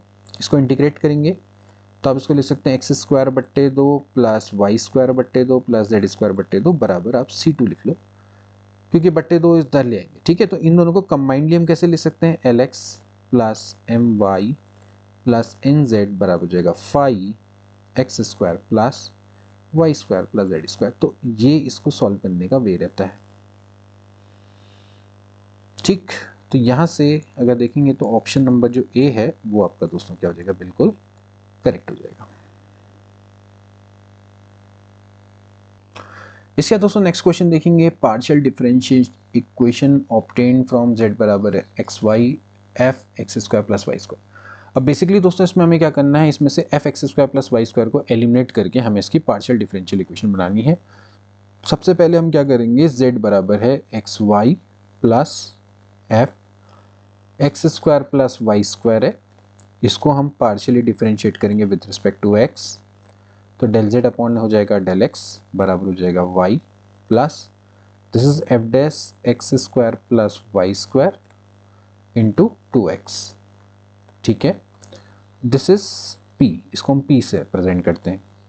ऐसे दोस्तों इसको आप क्या करेंगे, y के रिस्पेक्ट में डिफरेंशिएट करेंगे, del Z upon del Y it is q। इसको y के रिस्पेक्ट में करेंगे तो हो जाएगा x plus again F dash X square plus Y square into 2y। Okay, अब यहाँ से हमें क्या करना है, इस एफ डैश को एलिमिनेट करना है। तो इसको एलिमिनेट करने के लिए इसको दोस्तों आप y से मल्टीप्लाई करें, इसको आप x से मल्टीप्लाई करें और सब्ट्रैक्ट कर दें। तो देखिए यहाँ से हो जाएगा पी वाई माइनस, इसको माइनस करना है दोस्तों, ठीक है। यहाँ पर माइनस करेंगे, यहाँ पर माइनस करेंगे, माइनस करेंगे, तो देखिए ये और ये तो कैंसिल आउट हो गया। तो पी वाई माइनस में क्यू एक्स बराबर हो जाएगा Y square minus X square. So this is the required partial differential equation. सो देखा जाए तो कौन सा ऑप्शन दोस्तों राइट है, बी ऑप्शन इज राइट। चलिए दोस्तों हम आगे बढ़ेंगे।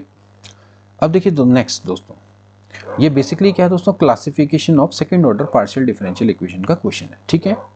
इसमें आप देख लीजिए A B C are either constant function of X and Y, then the second order partial differential equation will be elliptical. ध्यान रखना दोस्तों कि यहाँ पर जो दोस्तों हमारा जो सेकंड ऑर्डर का जो पार्शियल डिफरेंशियल इक्वेशन होता है, मतलब बेसिकली सेकंड ऑर्डर का जो हमारा पार्शियल डिफरेंशियल कोफिशिएंट होता है उसी पर ही हमारा मेन फोकस होता है, यानी कि ये पार्ट इंपॉर्टेंट है बस। तो इसका सीधा सीधा सा फॉर्मूला है दोस्तों, अगर ये जो देखिए दोस्तों यहाँ पर से हम इसको कैसे दिखाते हैं, जैसे हम P से दिखाते हैं, Q है तो R S T से हम दिखाते हैं ना। तो ये वाला पार्ट हो गया R हो गया, ये वाला पार्ट T हो गया S हो गया। तो जो S का कोफिशिएंट है बेसिकली क्या है, B। तो B square minus 4AC elliptical होने के लिए it should be greater less than 0। अगर इसको पैराबोलिक होना है तो B square minus 4AC should be equals to 0, और अगर इसको हाइपरबोलिक होना है तो उस केस में ग्रेटर देन 0। हमें चाहिए इलिप्टिकल, तो ये हमारा जो बी वाला ऑप्शन है दोस्तों क्या हो जाएगा, बिल्कुल करेक्ट हो जाएगा। बहुत आसान सा दोस्तों प्रश्न आया था। इसके बाद नेक्स्ट देखेंगे the general solution of this differential equation. इसका आपको डिफरेंशियल इक्वेशन का जनरल सॉल्यूशन निकालना है। देखिए D Y by D x बराबर है function of A X plus B Y plus C. तो ऐसे केसेस में हम क्या करते हैं दोस्तों, यहाँ पर जो A X plus B Y plus C है इसको हम v मान लेते हैं। तो यहाँ पर भी हमें क्या करना पड़ेगा, ये 4x प्लस वाई प्लस 1 है, इसको दोस्तों हम क्या मान लेंगे, v मान लेंगे। इसको v मानेंगे तो 4 प्लस को डिफरेंशिएट करेंगे, यहाँ पर से आ जाएगा dy बाई डी एक्स बराबर हो जाएगा dv बट्टे dx, यानी कि जो dy बट्टे dx है हो जाएगा dv बट्टे dx माइनस 4। इसको आप यहाँ रख दीजिए, ये हो जाएगा dv बट्टे dx माइनस 4 बराबर ये हो जाएगा v का स्क्वायर, यानी कि dv बट्टे जो dx है वो बराबर हो जाता है v स्क्वायर प्लस 4। अब आप इसको अलग अलग कर लीजिए, ये वेरिएबल सेपरेबल में कन्वर्ट हो गया, बराबर हो जाएगा dx। ठीक है, आप इस तरह से लिख सकते हैं। अब यहाँ से दोस्तों आप क्या करेंगे, इसको आप इंटीग्रेट कर दीजिए बोथ साइड। इंटीग्रेट करेंगे बोथ साइड तो दोस्तों ये आपका फॉर्मूला है 1/a tan इनवर्स x/a, यानी कि tan इनवर्स x/2। ठीक है, बेसिकली v/2 यहाँ पर से देख सकते हैं, और ये बराबर हो जाएगा x प्लस यहाँ पर कांस्टेंट जोड़ दीजिए। ठीक है, तो यहाँ से आप इस पार्ट को इधर ले आइए, ये हो जाएगा tan इनवर्स v/2 बराबर हो जाएगा 2x प्लस 2c। 2c को आप c लिख सकते हो, तो यहाँ से हो जाएगा v बराबर हो जाएगा, ये 2 इधर आ जाएगा मल्टीप्लाई में tan 2x प्लस c, और v है क्या दोस्तों, वो है 4x प्लस y प्लस 1 बराबर हो जाएगा 2 tan 2x plus c। So this is the required solution and B option इसको मैच करता है। अगर आप यहाँ पर से 2c भी लिख देते कोई फर्क नहीं पड़ता, तब भी आपका बी ऑप्शन करेक्ट होता है, क्योंकि c आर्बिट्रेरी है।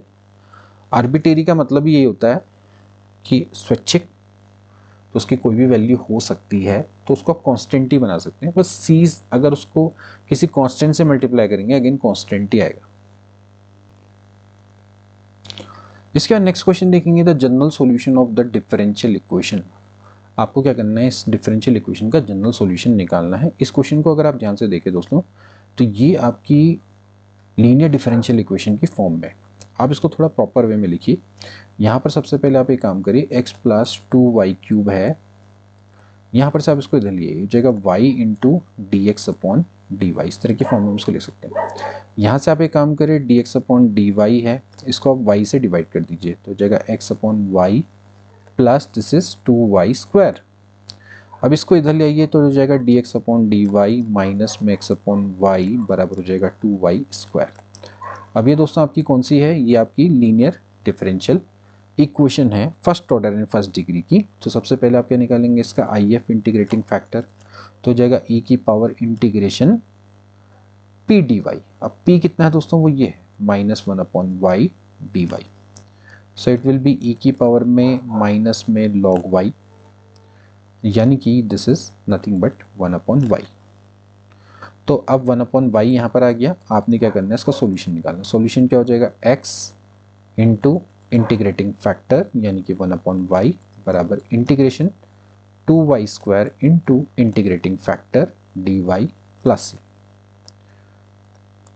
यहाँ से इसको कट कर दीजिए, ये हो जाएगा x अपॉन y बराबर, इसका इंटीग्रेशन करेंगे तो हो जाएगा y square by 2 plus c।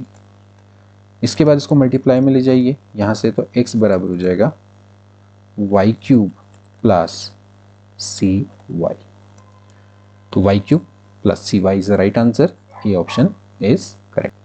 Next question देखेंगे, the particular integral of the differential equation. आपको इसका पर्टिकुलर इंटीग्रल को फाइंड आउट करना है।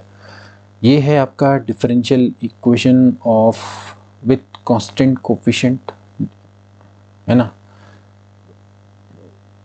Linear differential equation with constant coefficient. ये दोस्तों आपका क्वेश्चन, मतलब कि ये आपका क्वेश्चन है। ठीक है, तो आपको इसमें PI और CF निकालना सिखाया जाता है।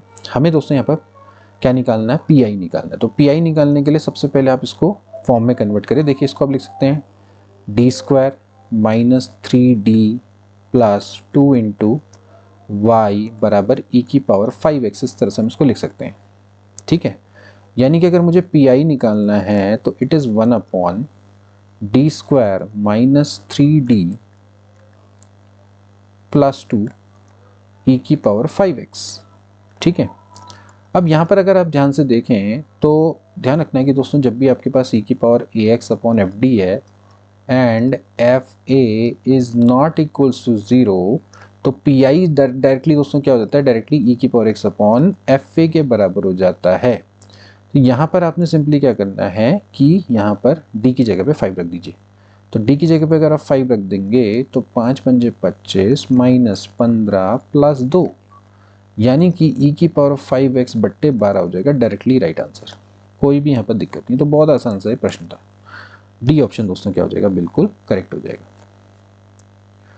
इसके बाद नेक्स्ट देखेंगे the general solution of this differential equation. अब ये भी दोस्तों आपका क्या है, बहुत बार आने वाला क्वेश्चन है दोस्तों। यहाँ पर ध्यान रखना है कि जब भी आपके पास a1x plus b1y plus c1 बट्टे a2x plus b2y plus c2, ये आपका dy बाई dx की फॉर्म में है।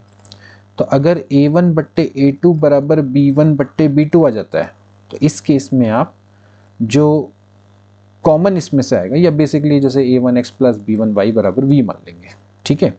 तो यहाँ पर भी हमें वही करना है। देखो जैसे कि यहाँ पर क्या आ रहा है, इसका कोफिशिएंट 1/2 और यहाँ पर -1 बट्टे -2 दोनों बराबर आ रहे हैं, यानी कि मैं काम करूँगा x माइनस वाई बराबर v मान लूँगा। इतने पार्ट को मैंने v मान लिया, ठीक है। इसको मान लो या नीचे वाले को मान लो, बात एक ही है। तो जो कॉमन आ रहा पार्ट उसको निकाल लेते हैं। तो यहाँ से आप जब डिफरेंशिएशन करेंगे तो 1 minus d Y by D x बराबर हो जाएगा डी वी बटे डी एक्स। तो यहाँ से d Y by D x बराबर हो जाएगा डी वी बटे डी एक्स माइनस 1। इधर आएंगे इधर आएंगे, तो यहाँ पर से ये दोस्तों ये हो जाएगा डी वी बटे डी एक्स माइनस 1 बराबर वी प्लस 3 बट्टे, देखिए दोस्तों यहाँ पर से क्या आएगा 2v लिख सकते हैं इसको, प्लस 5, यानी कि जो dv बट्टे dx है वो हो जाएगा v प्लस 3 बट्टे 2v प्लस 5 प्लस 1।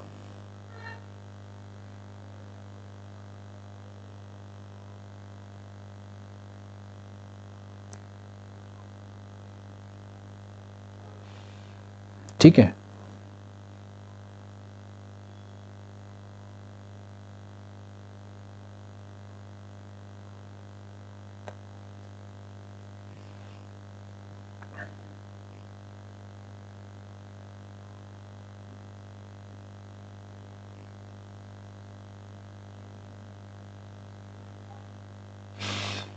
यहाँ पर थोड़ा सा मुझे लगता है माइनस की मिस्टेक होगी। 1 minus d Y by D x है तो इसको होना चाहिए था इधर 1 माइनस डी वी बटे डी एक्स है, 1 माइनस डी वी बटे डी एक्स होना चाहिए था, 1 माइनस होगा, ठीक है। ये माइनस में होगा, यहाँ पर आपका आ जाएगा माइनस, क्योंकि x माइनस वाई को माना है ना। तो 1 minus d Y by D x इसको इधर लेंगे तो 1 माइनस डी वी बटे डी एक्स होगा, ठीक है। करेक्ट कर लेंगे इसको। तो यहाँ से हो जाएगा माइनस में डी वी बटे डी एक्स बराबर v प्लस 3 माइनस में 2v माइनस 5 डिवाइडेड में 2v प्लस 5। तो यहाँ से आप देखते हैं तो ये हो जाता है माइनस में v, 3 में से 5 गया -2 divided by 2v plus 5 minus में dv बट्टे dx। अब इसको आप काट दीजिए, ओके, एंड आप लोग यहाँ पर से इसको सॉल्व कर लीजिए। देखिए यहाँ पर से dv है, ये हो जाएगा आपका 2v plus 5 divided by v plus 2 and ये बराबर हो जाता है dx, ठीक है। अब आपने इसको इंटीग्रेट करना है। ध्यान रखना दोस्तों कि ऊपर वाला जो टर्म है वो नीचे वाले से बड़ा है, तो आपको क्या करना पड़ेगा, इसको अलग अलग करना पड़ेगा। देखिए इसको मैं ऐसा लिख सकता हूँ v प्लस 2 लिख सकता हूँ, तो ये v प्लस 2 आएगा, तो यहाँ पर आपको क्या करना पड़ेगा -4 प्लस 5 बट्टे v प्लस 2। ऐसा हमने इसलिए किया ताकि हम v प्लस 2 से अलग अलग इसको डिवाइड कर सकें, क्योंकि ऊपर वाले की जो पावर है वो नीचे वाले से हमेशा कम होनी चाहिए, ठीक है। नहीं है तो डिवाइड कर दो dx। तो यहाँ से अगर आप देखेंगे तो ये हो जाएगा 2 माइनस का प्लस 1 अपॉन में v plus 2, okay, and dv बराबर दोस्तों इसको हम x मान लो प्लस c मान लो। तो यहाँ से आप इसको करेंगे तो हो जाएगा 2v plus log v plus 2 बराबर हो जाएगा x प्लस c। और v की वैल्यू दोस्तों कितनी है, वो है x माइनस वाई, तो जाएगा 2 into x minus Y plus log this is x minus Y plus 2 बराबर x प्लस सी। सो इसको आप चाहें तो इधर ले आए तो x माइनस वाई प्लस 2 बराबर हो जाएगा, यहाँ से आप इसको इधर ले आएंगे तो हो जाएगा 2y और 2x में से x गया यानी कि माइनस एक्स प्लस सी। ये दोस्तों आपका इसका सॉल्यूशन होना चाहिए। तो यहाँ से अगर आप देखते हैं तो देखते हैं कितना आता है, या फिर आप इसको थोड़ा प्रॉपर लिख लीजिए, इसको इधर ले आइए तो हो जाएगा x minus 2y plus log x minus Y plus 2 बराबर c। So this is the required solution and x minus 2y plus log x minus Y plus 2 plus c बराबर 0, यानी कि c वाला ऑप्शन इसका करेक्ट हो जाता है। ठीक है, तो आप इस तरह से इस क्वेश्चन को बना सकते हैं।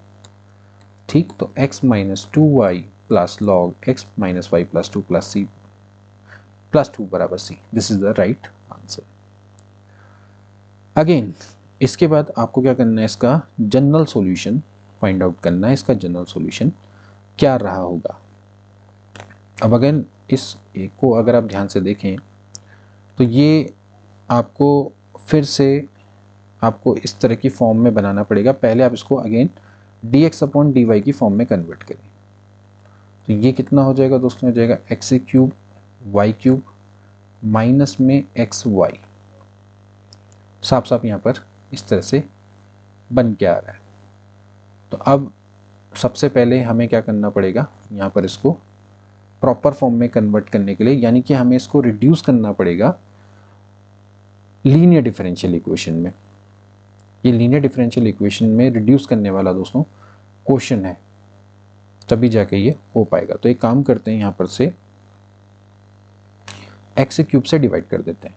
एक्स क्यूब से अगर मैं डिवाइड करूंगा तो ये जाएगा 1 अपॉन में x cube d x upon d y बराबर ये हो जाएगा वाई क्यूब माइनस में वाई अपॉन एक्स का स्क्वायर।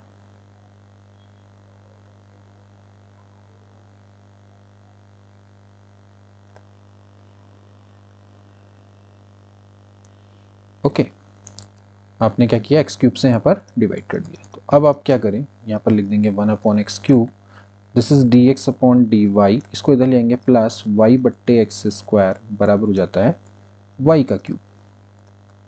अब एक काम करते हैं, जैसे 1 अपॉन एक्स स्क्वायर है, 1 अपॉन एक्स स्क्वायर को दोस्तों मैं यहाँ पर से v मान लेता हूँ। 1 अपॉन एक्स स्क्वायर अगर v है और इसको मैं y के रिस्पेक्ट में डिफ्रेंशिएट करूंगा तो ये हो जाएगा 2 upon x cube d x upon d y it is equals to d v by d y.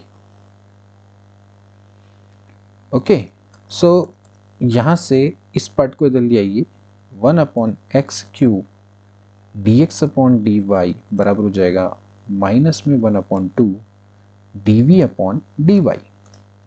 तो you can write this minus 1 upon 2 d v upon d Y plus 1 upon x square को हमने v माना है तो this is nothing but v y बराबर हो जाता है वाई क्यूब। ओके, इस तरह से अभी बन जाता है। इसको आप प्रॉपर लिख लीजिए, ये हो जाएगा डी वी बट्टे डी वाई माइनस में 2vy बराबर हो जाता है माइनस में 2y क्यूब। अब ये आपकी प्रॉपर लीनियर डिफरेंशियल इक्वेशन में कन्वर्ट हो गई है। ठीक है, और यहां से अगर आप इसका इंटीग्रेटिंग फैक्टर निकालेंगे तो वो आ जाएगा e की पावर में इंटीग्रेशन, क्योंकि यहाँ पर जो v का कोफिशिएंट है -2y, तो e की पावर में इंटीग्रेशन -2y dy। तो ये अगर हम यहाँ से देखेंगे तो ये आ जाएगा e की पावर में इंटीग्रेशन y dy, ये हो जाएगा e की पावर में y स्क्वायर बाई 2 और 2 है आगे से, तो e की पावर माइनस वाई स्क्वायर हो गया दोस्तों। ये इंटीग्रेटिंग फैक्टर है। अब क्या करना है, अब इसको सॉल्व करने के लिए आपको जो फॉर्मूला है उसका यूज़ करेंगे, देखिए हो जाएगा v इंटू ई की पावर माइनस वाई स्क्वायर बराबर हो जाएगा इंटीग्रेशन में, ये देखिए माइनस में 2 वाई क्यूब ई की power minus y square d Y plus सी।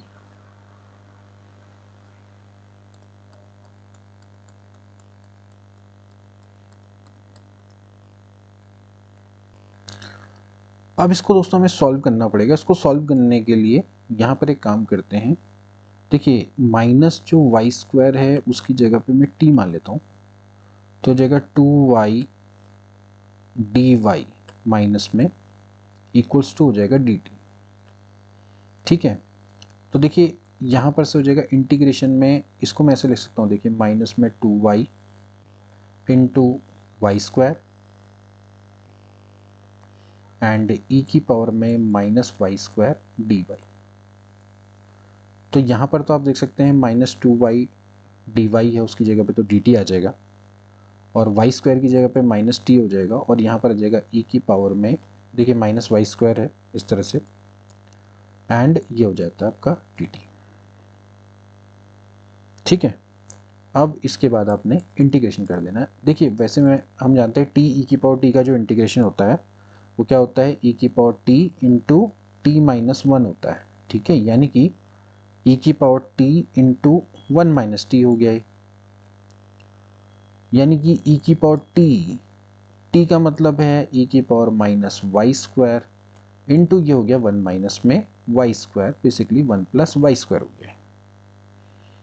ठीक है, अब आप क्या करना है, इसको यहाँ रख दीजिए, यहाँ रखेंगे तो जगह v ई की पावर में माइनस वाई स्क्वायर बराबर ई की पावर में minus y square into one plus Y square plus c.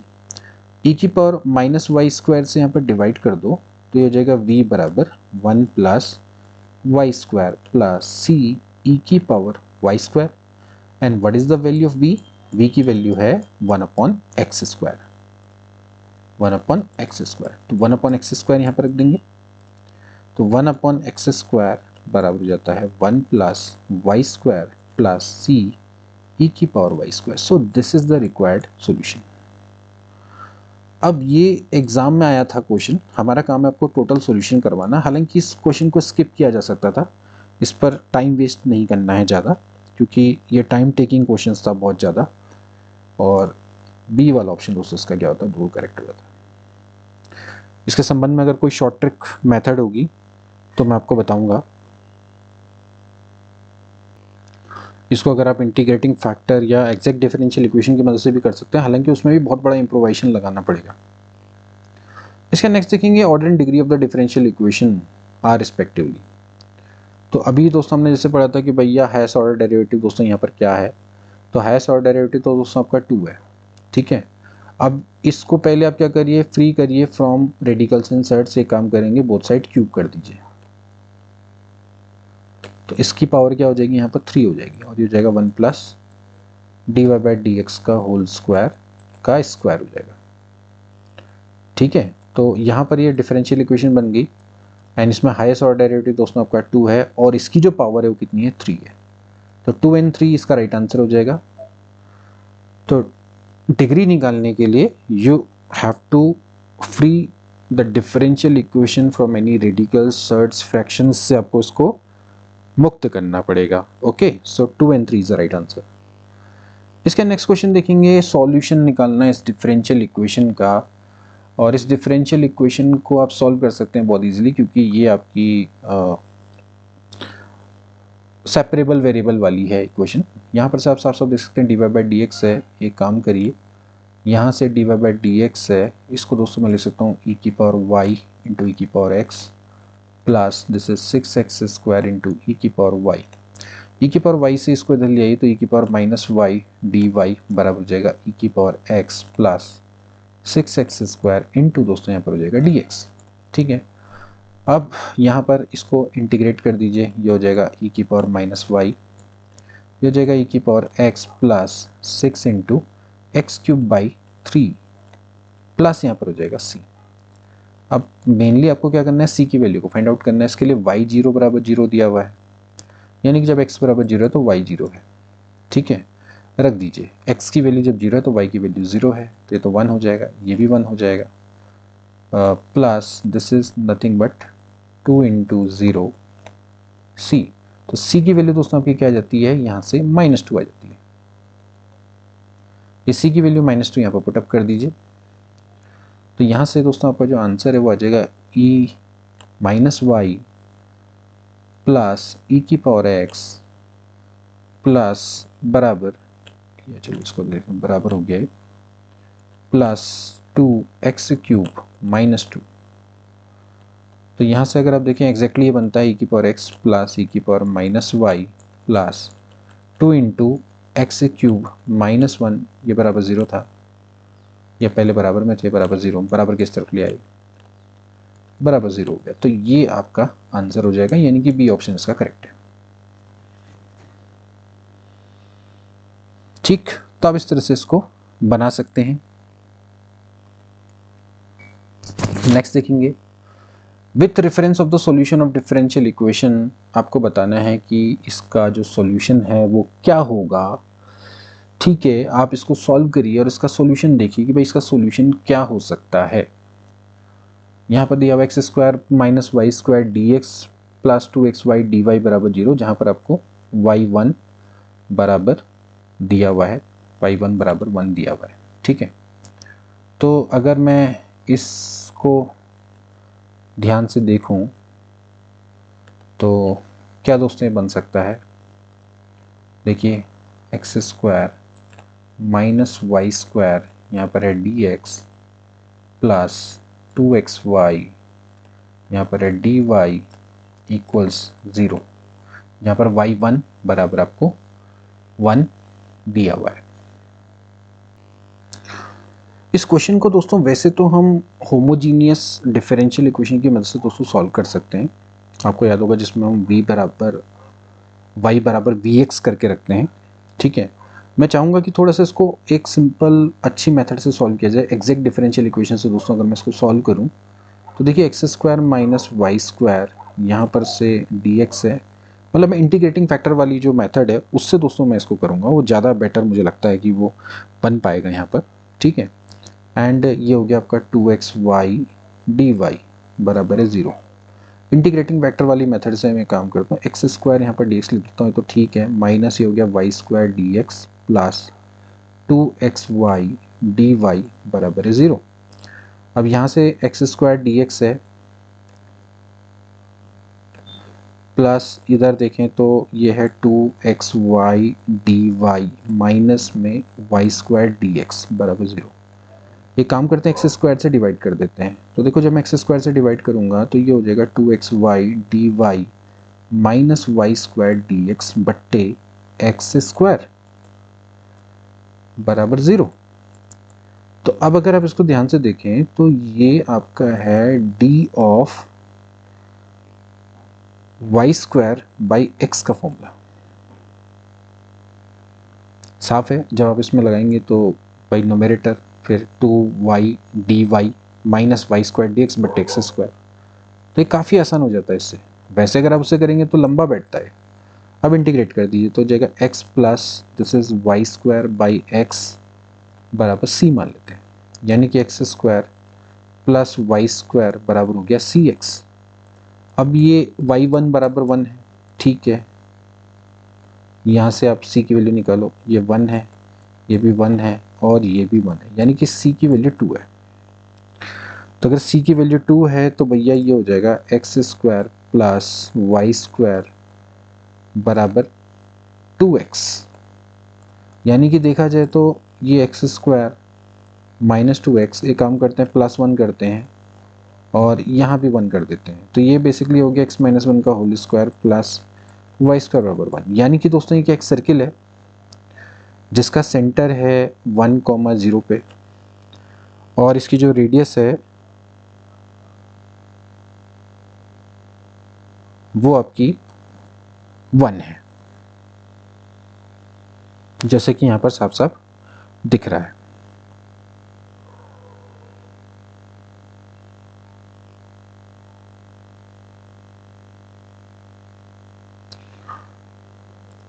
अब आपको क्या बताना है कि इनमें से कौन सा करेक्ट नहीं है बताना है, ठीक है। तो पहली बात, इसका सॉल्यूशन एक सर्किल है जिसका रेडियस ऑफ यूनिटी है, बिल्कुल करेक्ट है क्योंकि इसकी रेडियस आपकी क्या आ रही है, 1 आ रही है, ठीक है, बिल्कुल सही है। It's solution is a circle passing through the origin, क्या ये ओरिजिन से पास हो रहा है, बिल्कुल पास हो रहा है, ये ओरिजिन से पास होगा दोस्तों, क्योंकि एक्स और वाई जीरो रखने पे जीरो आ जाएगा, बिल्कुल है, सही है। It's solution of the circle और centre lie on the x axis, बिल्कुल, क्योंकि इसका जो सेंटर है वो कहाँ पर लाई कर रहा है, 1,0 पे लाई कर रहा है ये। और अब देखेंगे its solution is a circle whose centre lie on the y axis, बिल्कुल इनकरेक्ट है, करेक्ट नहीं। हम बताने कि इनमें से कौन से करेक्ट नहीं है, तो ओनली चौथा वाला है वो आपका इनकरेक्ट है। बहुत ही बढ़िया लेवल का क्वेश्चन। तो देखिए सेकंड पेपर तो अच्छे लेवल का आया था। इसका नेक्स्ट क्वेश्चन देखेंगे, the curve through the point 1,1 and in xy plane having slope is -y/x in the each of the points. आपको बताने की क्या कर्व रहा होगा। देखिए हमें पता है स्लोप दिया हुआ है, कितना दिया हुआ है भैया, dy/dx कितना है, -y/x, ये आपको दिया हुआ है। डिफरेंशियल इक्वेशन दोस्तों बन गई जिसका स्लोप यानी कि dy/dx आपको -y/x दिया हुआ है। आपको बताना है कि जो कि 1,1 से पास हो रहा है तो क्या हो सकता है। देखिए आप इसको यहाँ पर से देखें तो ये क्या हो गया, x dy बराबर -y/dx हो गया है, यानी कि x dy प्लस y/dx बराबर 0, यानी कि ये हुआ d ऑफ xy का फॉर्मूला बराबर 0। इंटीग्रेट कर देंगे तो xy बराबर दोस्तों क्या हो जाएगा, c।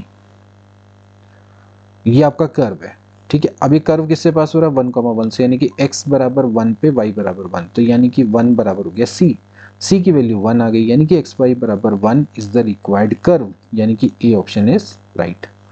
कर्व जो कि 1,1 से पास हो रहा है xy प्लेन में और इसका स्लोप आपका -y/x है, तो इसका मतलब यह है कि इसका dy/dx -y/x है। आपने क्या करना है, यहाँ से कर्व निकालना है जो कि 1,1 से पास हो रहा है। अगला देखेंगे particular integral of this differential equation. इसमें आपको पर्टिकुलर इंटीग्रल दोस्तों इसका निकालना है, और यहाँ पर आप देखेंगे तो ये dy/dx² प्लस y बराबर sec x है, तो ये स्पेशल क्वेश्चन है, ठीक है। यहाँ पर आप ध्यान से देखेंगे तो ये हो गया d² प्लस 1 इंटू वाई बराबर है sec x। So you can write this particular integral is 1/में d² प्लस 1 इंटू दोस्तों यहाँ पर हो जाएगा sec x। अब देखिए दोस्तों इस तरह के प्रश्न को सॉल्व करने के लिए हम क्या करते हैं, पहले तो इस नियम का दोस्तों यूज करते हैं, 1/में d अल्फा है और यहाँ पर दोस्तों आपका कोई फंक्शन fx है, तो हम दोस्तों यहाँ पर इसको इस तरह से लिख सकते हैं e की पावर i मतलब e की पावर अल्फा इंटू e की power minus alpha fx dx। इसका हम दोस्तों यहाँ पर यूज करेंगे, इस नियम का दोस्तों हम यहाँ पर यूज करने वाले हैं, ठीक है। तो इसका हम यहाँ पर यूज करेंगे, लेकिन उसको भी सॉल्व करने के लिए पहले इसको हमें इस तरह की फॉर्म में कन्वर्ट करना पड़ेगा, यानी कि दोस्तों इसको हम लिख सकते हैं d plus i d minus i into sec x. And then दोस्तों पहले मैं इसको प्रॉपर फॉर्म में लिखूंगा, यानी कि मैं इसको ऐसे लिख सकता हूँ 1/में d माइनस आई माइनस 1/में d प्लस आई, और देखिए क्या आएगा, इन दोनों में 2y आ जाएगा, तो 1/2y करके लिख देता हूँ, और यहाँ पर दोस्तों आपका आ जाएगा sec x, ठीक है। तो यहाँ पर आपका ये यूज करना है, ठीक है। यहाँ पर होगा अल्फा एक्स करके, ठीक है, इस तरह से, तो ये ध्यान रखना है। तो अब यहाँ पर आप देखेंगे तो ये जाएगा 1/में 2y, इधर हो जाएगा 1/में d माइनस आई, d माइनस आई हो गया, तो यहाँ पर आपका हो जाएगा sec x माइनस में 1/में d प्लस आई इंटू सेक एक्स।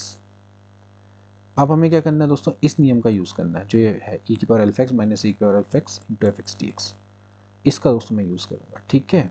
तो हो जाएगा 1/2y, यहाँ पर हो जाएगा e की पावर में, यहाँ पर अल्फा की जगह पे i, तो e की power i x integration e की power minus i x into sec x, ठीक है। ऐसी माइनस में यहाँ पर हो जाएगा e की पावर माइनस आई एक्स आ जाएगा बाहर से, यहाँ पर आ जाएगा e की power i x into sec x D x, ठीक है, अब थोड़ा सा यहाँ पर कर लेते हैं। देखिए e की पावर माइनस आई एक्स है, ये होता है cos x minus i sine x, into sec x है, इंटू सेक एक्स है, तो इंटू सेक एक्स का मतलब हो गया 1/cos x। ये cos x से अगर आप डिवाइड करेंगे तो 1 minus i tan x y, ठीक है, तो ये हो जाएगा 1/2i e की power i x into integration, ये हुआ 1 minus i tan x D x. Okay, similarly ये हो गया e की power minus x, integration same यहाँ पर e की power x cos x plus sine x, तो ये हो जाता है 1 plus i tan x D x. So ये हो जाएगा 1/2i e की पावर आई एक्स, इंटीग्रेशन का मतलब हो गया x minus I, this will be log 10x का दोस्तों क्या होता है इंटीग्रेशन, log cos x या log sec x लिख सकते हैं, log sec x ही मान लेते हैं चलिए, प्लस में हो जाएगा माइनस e की पावर माइनस आई एक्स, यहाँ पर आ जाएगा x प्लस आई log sec x। सो यहाँ से अगर आप इसको लिखेंगे 1/2i, देखिए सबसे पहले तो आपका आ जाएगा x e की पावर आई एक्स, और ये वाले को साथ लेते हैं माइनस में x माइनस आई एक्स, फिर ऐसे ही यहाँ पर लिख लेंगे माइनस में i e की पावर आई एक्स और log sec x, यहाँ पर भी आपका आ जाएगा माइनस में i e की पावर माइनस आई एक्स, ठीक है, माइनस आप कॉमन ही ले लीजिए, प्लस हो जाएगा ये, ठीक है, और ये हो जाएगा log sec x। आपने क्या किया, इतने वाले पार्ट को आपने एक तरह से ऐड कर दिया, ठीक। सो ये हो गया 1/2i, या 1/2i, अगर आप इसको x इधर ले आइए तो x e I x minus E minus x divided by 2i, minus में इधर देखेंगे i कॉमन आ जाएगा और नीचे भी 1/2i आएगा, ये आ जाएगा e की power i x plus e की पावर माइनस आई एक्स, ठीक है, और यहाँ पर आएगा log sec x। सो इसकी अगर मैं बात करूँ तो ये दोस्तों किसका फॉर्मूला है, साइन x का फॉर्मूला है, ठीक है, और ये आपका 1/2, ये वाला 1/2 ये किसका फॉर्मूला है, cos x का फॉर्मूला है, into log sec x। So this is the PI। Okay, या फिर आप इसको क्या लिख सकते हैं, x sin x, log sec x को माइनस log cos x भी लिख सकते हैं, तो cos x into log mod cos x या log mod में लिखते हैं, तो ये आपका आ जाता है आंसर, आपका ये वाला दिया हुआ है, मतलब इस तरह की फॉर्म में दिया हुआ है, cos x की फॉर्म में दिया हुआ है, तो x sin x plus cos x log mod cos x, ये इसका आंसर है। तो यहां पर दोस्तों हमने इस पर्टिकुलर फॉर्मूला का प्रयोग किया है। इसके दोस्तों नेक्स्ट क्वेश्चन देखेंगे, complete solution of partial differential equation दोस्तों में फाइंड आउट करना है, x square p square plus Y square q square बराबर है 4। अब इस तरह के प्रश्न को कैसे किया जाए, अब देखिए एक तो आती है दिमाग में कि भैया 4 पिट ऑक्सिलरी इक्वेशन वाले से आप सॉल्व करो, लेकिन उसके दोस्तों कुछ पर्टिकुलर टाइप है। देखिए जैसे कि अगर हम फंक्शन ऑफ एक्स पी को सेपरेट कर सकते हैं, जैसे कि function of x p can be written as function of y q, तो इस केस में हम इसको दोस्तों अलग अलग सेपरेट करके लिख के हम इसका एक पर्टिकुलर सॉल्यूशन बना सकते हैं। जैसे कि यहाँ पर देखिए, जैसे ये है एक्स पी का स्क्वायर लिख दिया, बराबर हो जाता है 4 माइनस वाई क्यू का square. Now let this is equal to some constant a, यानी कि यहाँ से एक्स पी का स्क्वायर बराबर आपका ए आ जाएगा, यानी कि देखा जाए तो एक्स पी बराबर रूट ए लिख लेते हैं, ये काम करते हैं, इसको ए स्क्वायर मान लेते हैं, थोड़ा सा ज़्यादा सही रहेगा, ठीक है। तो एक्स पी बराबर ए हो गया, यानी कि पी बराबर हो गया ए अपॉन एक्स, मतलब क्योंकि ए आर्बिट्रेरी है तो इसको हमने इस तरह से लिख लिया, हालांकि ए रूट ए भी मानते या ए भी मानते, कोई फर्क नहीं पड़ता, बाद में स्क्वायर हो जाता, ठीक है। ऐसे ही यहाँ से जो वाई क्यू है, वाई क्यू का स्क्वायर बराबर हो जाएगा 4 माइनस ए स्क्वायर, ठीक है। तो जो वाई क्यू है it can be written as under root में 4 माइनस ए स्क्वायर, यानी कि जो क्यू है it is 1 upon y under root में 4 माइनस ए स्क्वायर। ये बहुत आसान हो गया हमारे, ठीक है। अब कंप्लीट सॉल्यूशन निकालने के लिए आपको चाहिए होता है डी जेड बराबर p d x plus q d y. Okay, so यहाँ से डी जेड बराबर हो जाएगा what is the value of p, यानी कि a upon x b x, और क्यू की वैल्यू है 1 अपॉन वाई अंडर रूट में 4 minus a square d Y.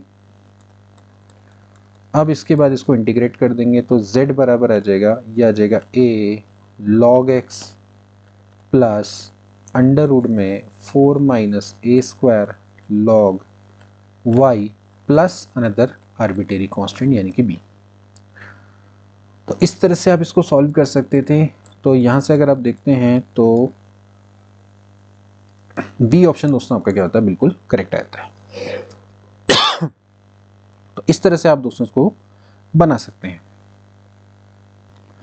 इसका नेक्स्ट क्वेश्चन देखेंगे। Again this question is based on the second classification of the second order partial differential equation. तो again आपने बताना है वो कंडीशन, जैसे मैंने आपको पहले बताया था कि यहाँ पर हम जो सेकंड ऑर्डर के पार्शियल डेरिवेटिव्स होते हैं उनके कोफिशिएंट से हमारा मतलब होता है, जैसे कि ये वाला पार्ट है तो उसका कोफिशिएंट a है, a की वैल्यू दोस्तों कितनी है 1, b की वैल्यू की बात करें तो वो है 2, और c की वैल्यू की बात करें तो वो है साइन स्क्वायर x।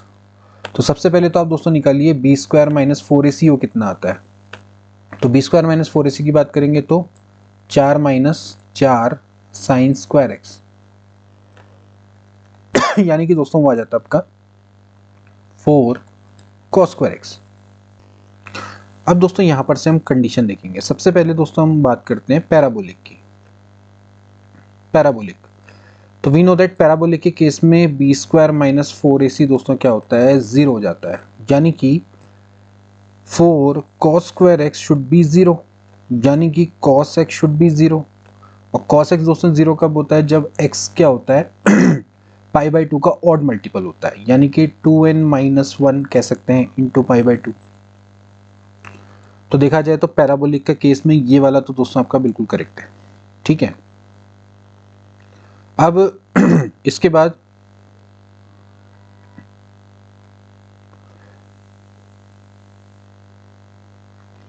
अगला देखेंगे।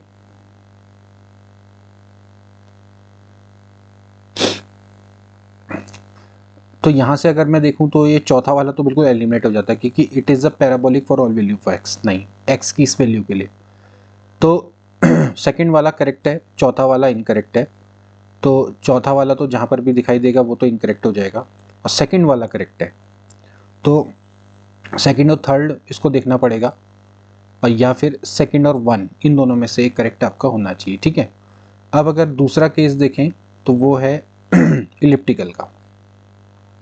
इलिप्टिकल की मैं बात करता हूं दोस्तों। तो यहां पर इलिप्टिकल के लिए जो बी स्क्वायर माइनस 4ac है वो लेस देन 0 होना चाहिए।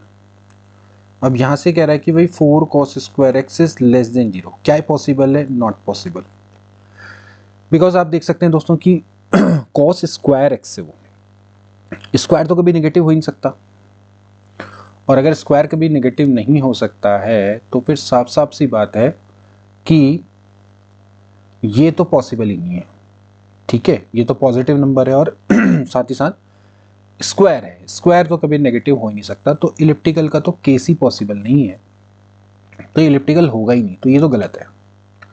तो अब एक ही कंडीशन बचती है कि दूसरा और तीसरा वाला करेक्ट होगा। अब देखिए हाइपरबोलिक के लिए बी स्क्वायर माइनस 4ac है, शुड बी ग्रेटर देन 0 होना चाहिए।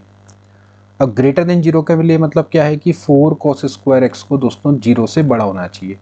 अब ये हमेशा 0 से वैसे बड़ा ही होगा, किस केस में 0 होगा, यहाँ 0 हो जाएगा, यानी कि इसको 0 नहीं होना है, तो यानी कि x can not be equals to 2n-1 pi by 2, बाकी सभी वैल्यू के लिए it is always positive. 4 cos square x को क्या होना चाहिए, हमेशा पॉजिटिव होना चाहिए, लेकिन 4 cos स्क्वायर एक्स जीरो भी हो सकता है। जीरो कब हो सकता है, जब एक्स की वैल्यू होगी 2n-1 पाई बाई 2, यानी कि इस कंडीशन को हटा दो, तो it is hyperbolic for all this, यानी कि सेकंड और थर्ड स्टेटमेंट राइट है, तो बी ऑप्शन दोस्तों इसका क्या हो जाएगा, बिल्कुल करेक्ट हो जाएगा। तो फिलहाल तो दोस्तों हम आज के लिए इतना ही करेंगे। अब देख सकते हैं दोस्तों कि क्वेश्चंस काफ़ी अच्छे लेवल के हैं और इनको करवाने में समय भी लग रहा है। अब इसके नेक्स्ट 2 पार्ट आएंगे जिसमें हम इसको कंप्लीट करेंगे। तो मिलेंगे नेक्स्ट क्लास में, तब तक के लिए take care and good bye.